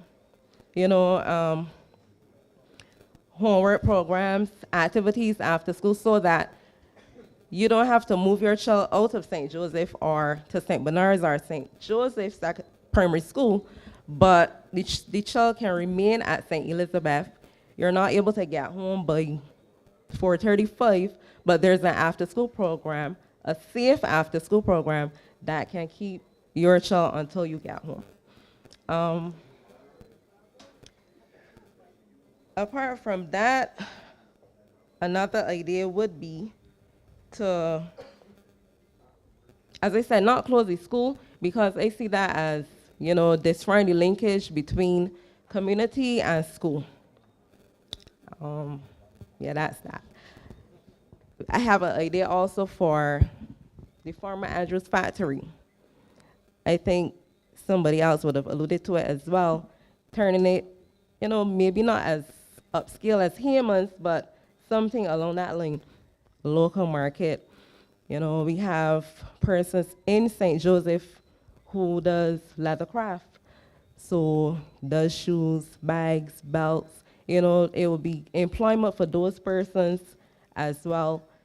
We have hundreds of tourists every week driving by in safaris going Bathsheba, they go all over St. Joseph, but they have to pass Andrews. So, you know, turning that into something that could bring in money for the economy, it would be a good idea, instead of seeing the galvanize all around it for years now. Right. You know, do something with it instead of just letting it be there. Turn it into the market. It can also be a place where persons can go and have workshops, song theater, stuff like that. Yeah, I think that's it for me.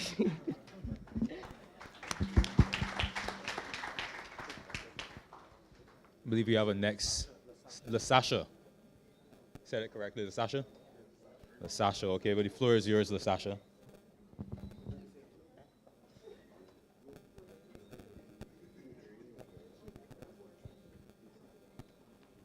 Hi, good night, everyone. My name is LaSasha Lane. I am a pro-Josephine, born and bred. Was a part of the regathering committee. Our activities for the month of April, I would say, was well attended. We had a lot of activities. Our month was adventure, so indeed we had a lot of adventure. I can speak for myself as well as the community when I say that it was an excellent month. Our regathering activities have shown how community initiatives are very important for the community, that engagement. We had our fun day at Grantley Adams School with the community. It felt so good to see persons, young and old, getting out there and the entertainment was great, but getting out there and being involved with each other. So that is something that I would like to see bring back to St. Joseph. Our activity in Bathsheba, we haven't had activities on the east in a very, very long time. So bringing back activities on the east, this is something that I know that we will look forward to. It would be a pity to see another 5 years go by without something like regathering. So I would like to bring forth the idea of, even if it's not a whole month full of activities, but if we can have at least some activities funded by the government, where it could be cultural, it could be sporting activities, that we can get persons out there, get the community out there, get young persons involved as well. So that is something that I would like to see going on a yearly basis, if that can be funded by the government.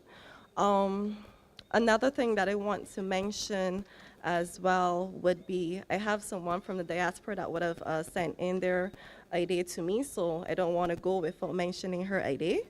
And she would have mentioned staying active is essential for maintaining good health especially for those persons up in age. So she's asking what staff senior centers or daytime exercise programs are available throughout the parish that provide accessible options for older adults. So those persons up in age that they can still come out and have some, say, yoga activities or some kind of activities that get them out of the house, that they will still be involved as well. Thank you, LaSasha. You were here first, but you shared some of the good ideas at the end, so I appreciate you coming up and sharing still. No problem. So just a last count. Is anyone else would like just to share an idea that you've had, probably burning deep down that you want to tell us? Going once, going twice? Sold.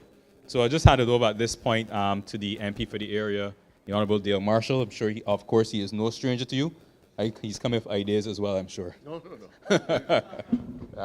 Let me thank you. Our moderator said it, but we've now had, this is the 4th Ideas Forum, and I've been to the others, and this has been a spectacular success. And I'm so pleased to be able to have another generation of Barbadians. In our quiet moments, we worry about where Barbados is going. And these fine young men who were brave enough to stand before us, and they took a little bit of coaching and a little bit of encouragement, but it demonstrated to us that we really have tremendous talent. And St. Joseph has tremendous talent, and we're all so proud of you.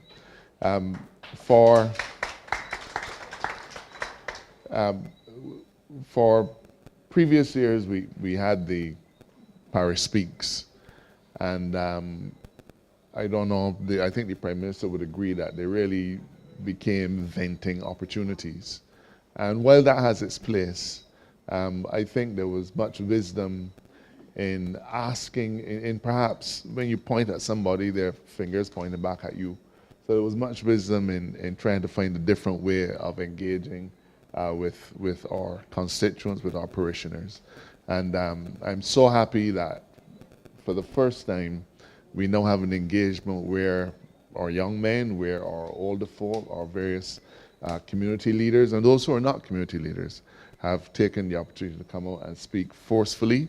First of all, it tells us what the issues are that you're concerned about, but it also puts us in a space where we say, perhaps for the first time, it isn't all about what government can or should do. It is often as much what are those things that we can promote and do ourselves. So before the Prime Minister comes, and I think she's ready now, let me thank you all, first of all, for a wonderful regathering month. St. Joseph has been spectacular. I want to publicly thank all of the members of the team. And LaSasha, I am so very much in agreement with you that we shouldn't wait another 5 years or another 4 years to have a regathering. April is now ours, forever.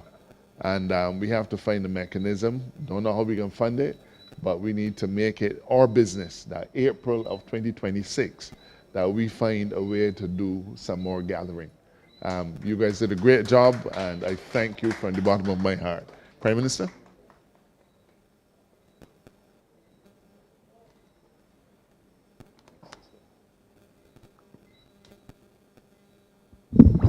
Thank you very much, AG. Good night to everyone. And I apologize for being a little late. I had a CARICOM meeting, but I wanted to be here at all costs. And I came in to hear these fine young men. And I want, first of all, to congratulate all of you, not just for winning the tournament, but for the manner in which you have engaged with us tonight. Because to me, that is the real victory. And I really, really, really want to tell you that. And my 2 youngsters here promised me next time they're going to do it too. And I say so because one of the things that we have to master as a people is the ability to look in people's eyes and speak. And if we can do that with confidence, we don't have to agree on everything, But if we can articulate how we feel and do so with respect, then that is a major, major, major step. I'm going to share a story that I have shared publicly before, but I feel moved to share it again tonight. When I was about your age, 15, I went and did one of those summer jobs. The one problem was I never got paid for it. But don't mind, because that is part and parcel of it too. And my uncle Elombe was at the NCF at the time. I remember 15, 16, something around there. And it was stage management. So it didn't matter whether you weren't getting paid, because you just wanted the excitement of being in the do. But I watched him a day when some fellas from St. Andrew called and said that they wanted stage and tents. I know, right there in West Terrace, the warehouse right there, and they had the stage and the tents in there. And he told them no. I said, well, when he got off the phone, I said, but how you could tell the people no when you all got things there? He said, if I had told them yes, they would think that it is as easy as getting in a supermarket and taking something off the shelf all the time. But when he told them no, he told them, you know Mr. So-and-so who got the shop at the top of wherever hill it was? He said, well, go by him. He got 2 lorries. Ask him to borrow the 2 lorries and let that be the stage. And when you finish, go by so-and-so who got the mechanic shop. And he got some tarpaulin that he's got outside to spread over. Ask him and borrow the tarpaulin from him. And he said, whenever done, beg for the electricity. If not, you're going to have to offer a day's work, helping up around the place to get the equivalent of what the electricity will cost the man who can give the electricity for the show. I give this example because the one thing he taught me then was that what was more important than giving the kids everything off the shelf, which government can always do, was that it taught them first the art of self-reliance, but secondly, more importantly, it made people who would not normally talk with each other learn to talk with each other across generations, and in some instances across the country, across different classes. And that is what Barbados needs more than anything else. And that is why, and I say it publicly, Dexter, we have a declining population, so it's probably what, about 3,000 at the older end of the school population, and at the younger end at primary is coming up now to between 2,200, 2,300 a year.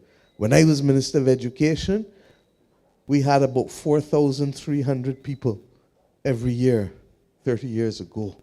You're now almost half of that. So that when people talk about declining school populations, no government has reduced the number of teachers, and we don't want to. And rather than reducing the number of teachers, we say, look, let us guarantee a place in pre-primary, because the country has guaranteed education from 5 to 16. Let us step it back 2 years and guarantee from 3 to 16 to start with, and where necessary, keep persons beyond 16. Even the ones that are given trouble, we've asked the chief education officer, talk to the principals and let us get them to go back to school in uniform, stop sending people out of school at 16 in the middle of the school year. It is nonsense. I said it when I was Minister of Education. I'm horrified to hear that it was happening again. Stop it. And let the Defense Force or the Barbados Youth Advance Corps pick up these kids from school, carry them into a more structured program, and bring them back at the end of the day, so that we do not send them out of school to sit down on a block. Same way that I was horrified to learn that at Edna Nichols, all of the protocols change. And we've had to insist that they change back. Same way Alma Paris was closed down, but the last government have said, open it back at all costs. It's now been opened back. So these things are critical, but what I'm prepared to do is that there is no way that we should not be able, and it will be a priority for us. Dale knows how I feel about it. If you have youngsters who can train to be the best that they can be across every single discipline, including surfing, let us know, and the government will find a way to finance it. Because when we get people who have purpose and who have the ability to move, next thing Ilombe taught me, I said, why you spend all your time in NIFCA focusing on the teachers in the school system? He said, because the teachers are the ones who help give us scale. And when you have scale, you don't only have performers, you have followers, you have audience. And that's the point you guys were making here, that you want support also, so that when you go out to play, the people from the community, yes, you're going to have to stop watching the program that you want to watch, or the hour that you were planning to sleep, come outside and support the community. If you don't have an audience, you don't have the capacity to be able to lift the sport or the culture where it needs to go, or the show where it needs to go. So I really want to urge you, this conversation, as Dale and the moderators have said, is inspiring, but it will only mean something if the community recognizes that the first obligation is with them. And I know what it is to have hosted a football tournament. And I know how difficult it was to get people to come out and to be able to be there, to be an audience. Everybody want to talk about it on the side, oh, you hear about that and you this, but they don't come out and support. And therefore, I want us to practice the art of followership. If you're not a good follower, you cannot have good leaders among you. And that is what these youngsters need as well, not just the absolute skill and discipline of training, etc. I heard that, Kenny, you gave a number of ideas which I hope will be taken up by BTII and others in terms of interpretation centers and different other ways. This parish, along with a number of the other parishes in the Scotland district, are special. And this is what makes Barbados uniquely attractive, because anytime I bring anybody around Barbados, from the Secretary General right back of the UN to the head of the IMF to whoever, first of all, they do not believe that this country has so many different geographical features on 166 square miles. They just don't believe it. Secondly, what we take for granted is that that creates a microcosm for everybody of what is entirely possible.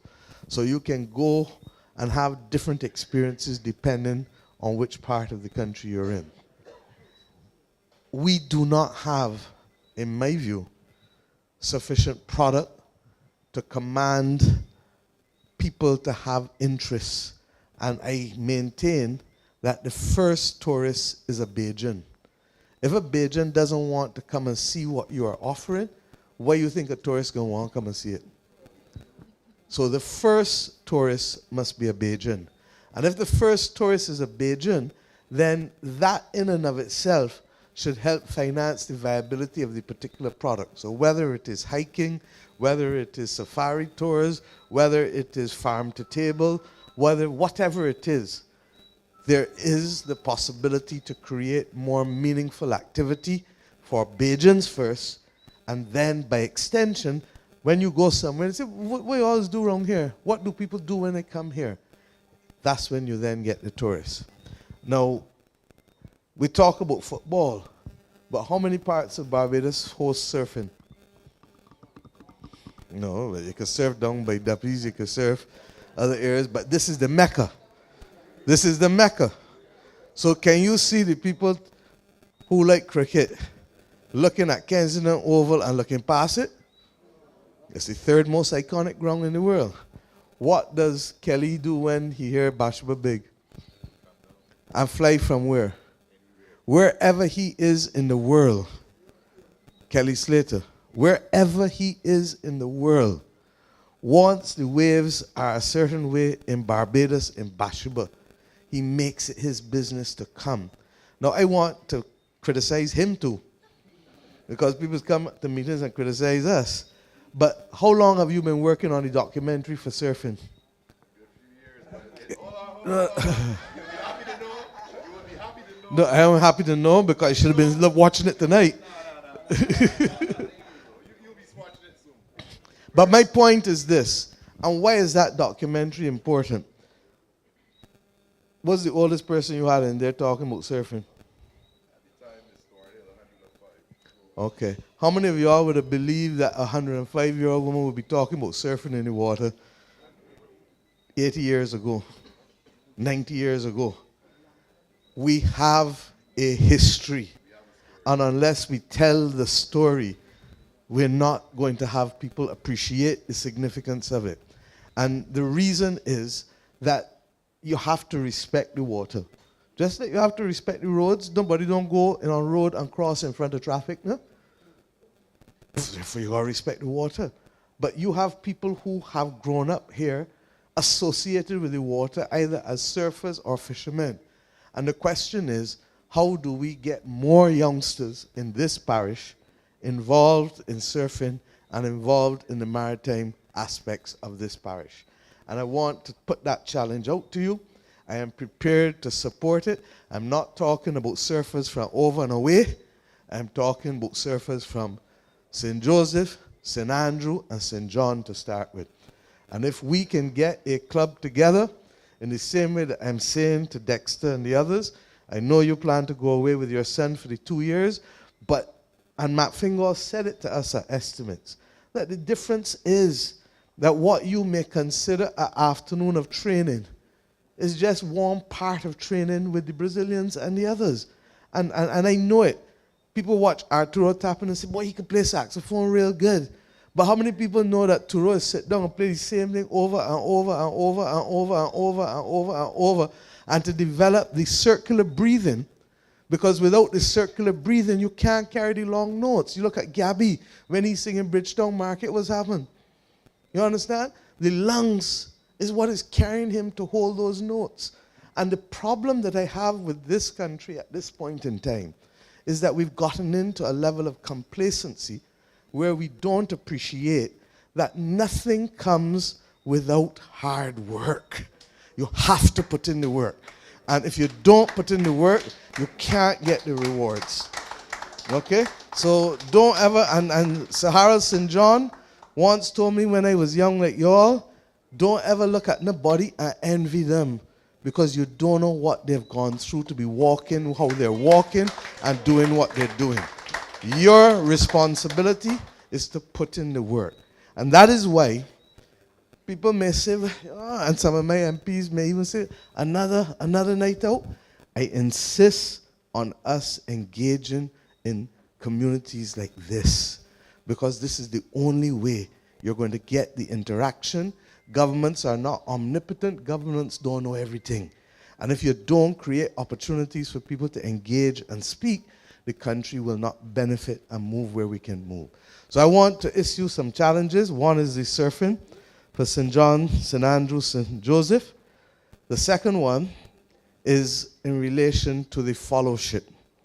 And that wasn't me issuing the challenge. That is these youngsters. You heard them here just now, asking the members of this community and the wider parish to come out and support them.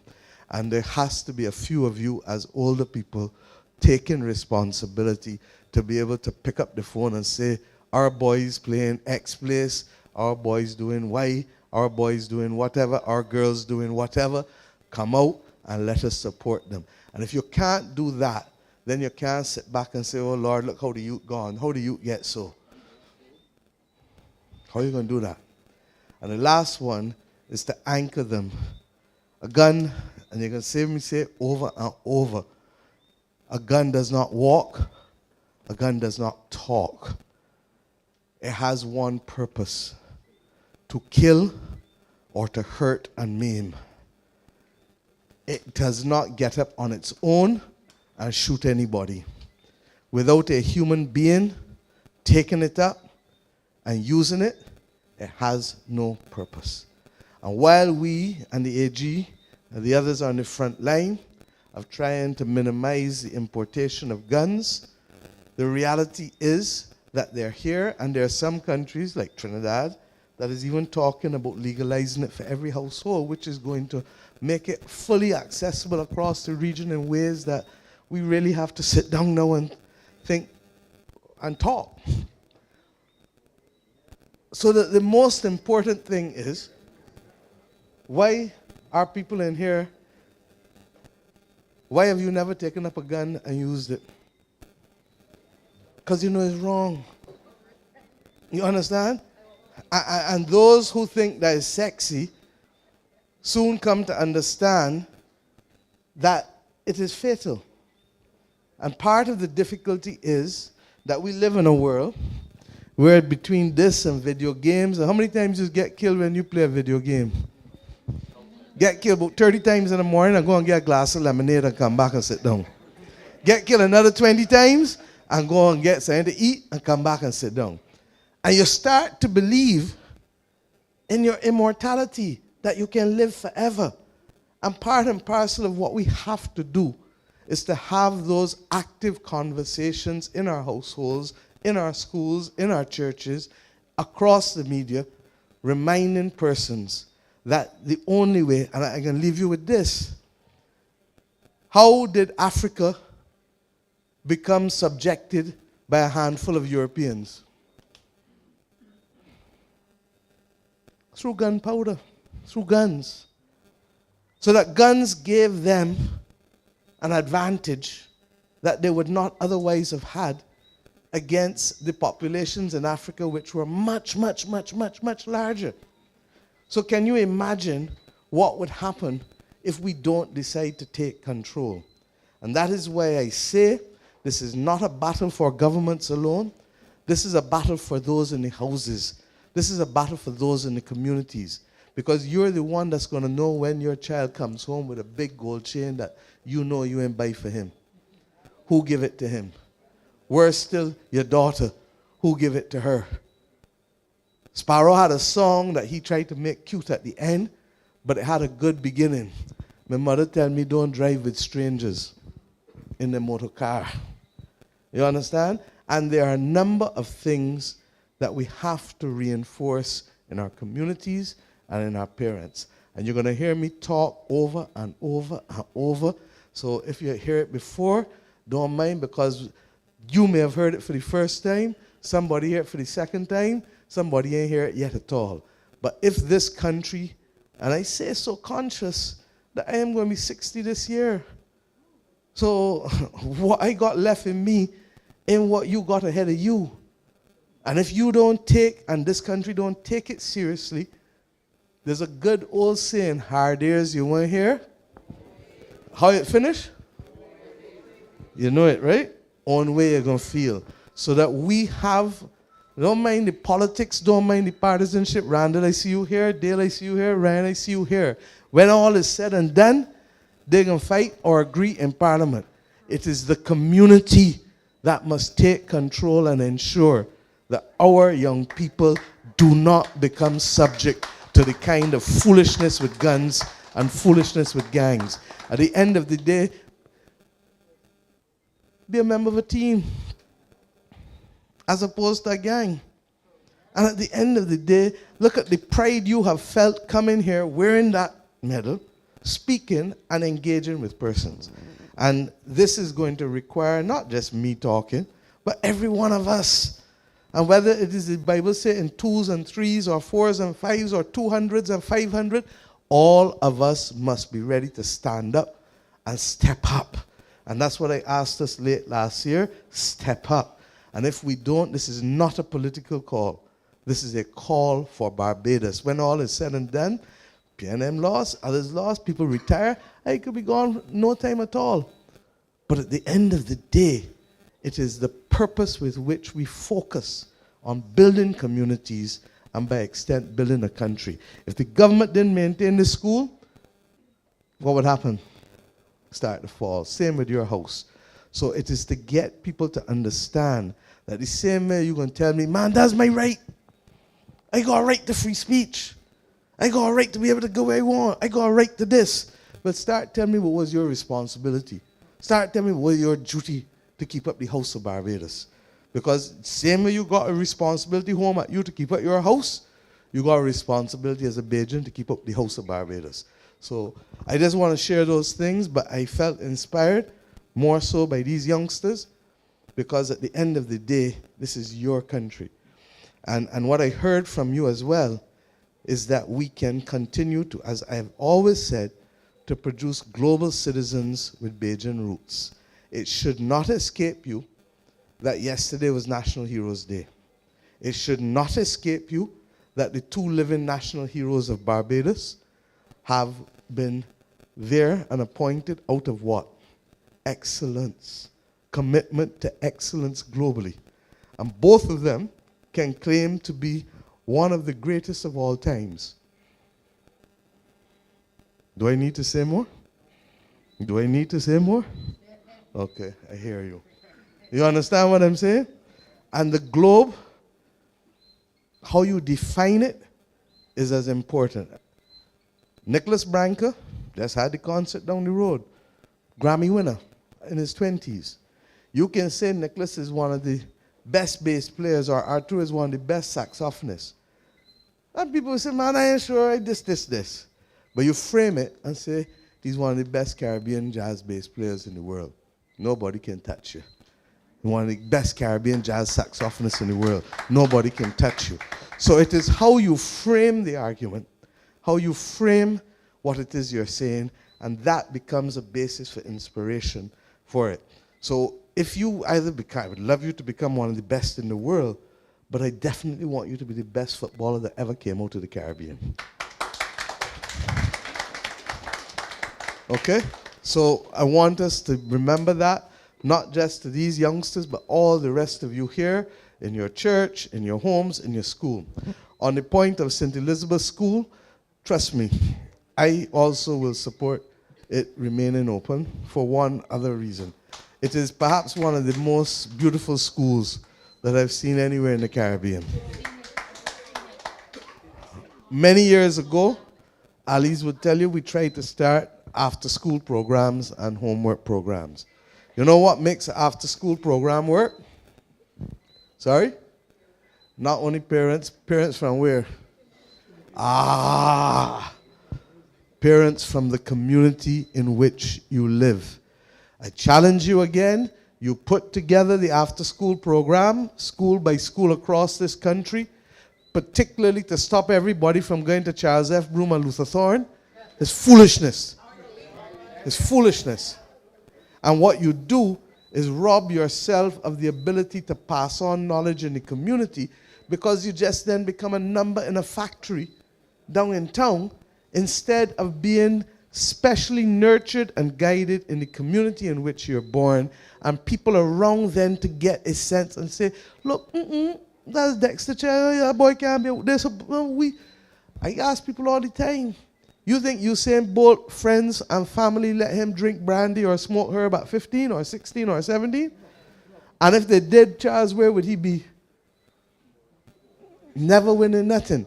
How you gonna smoke herb or drink brandy and win a penalty or extra time?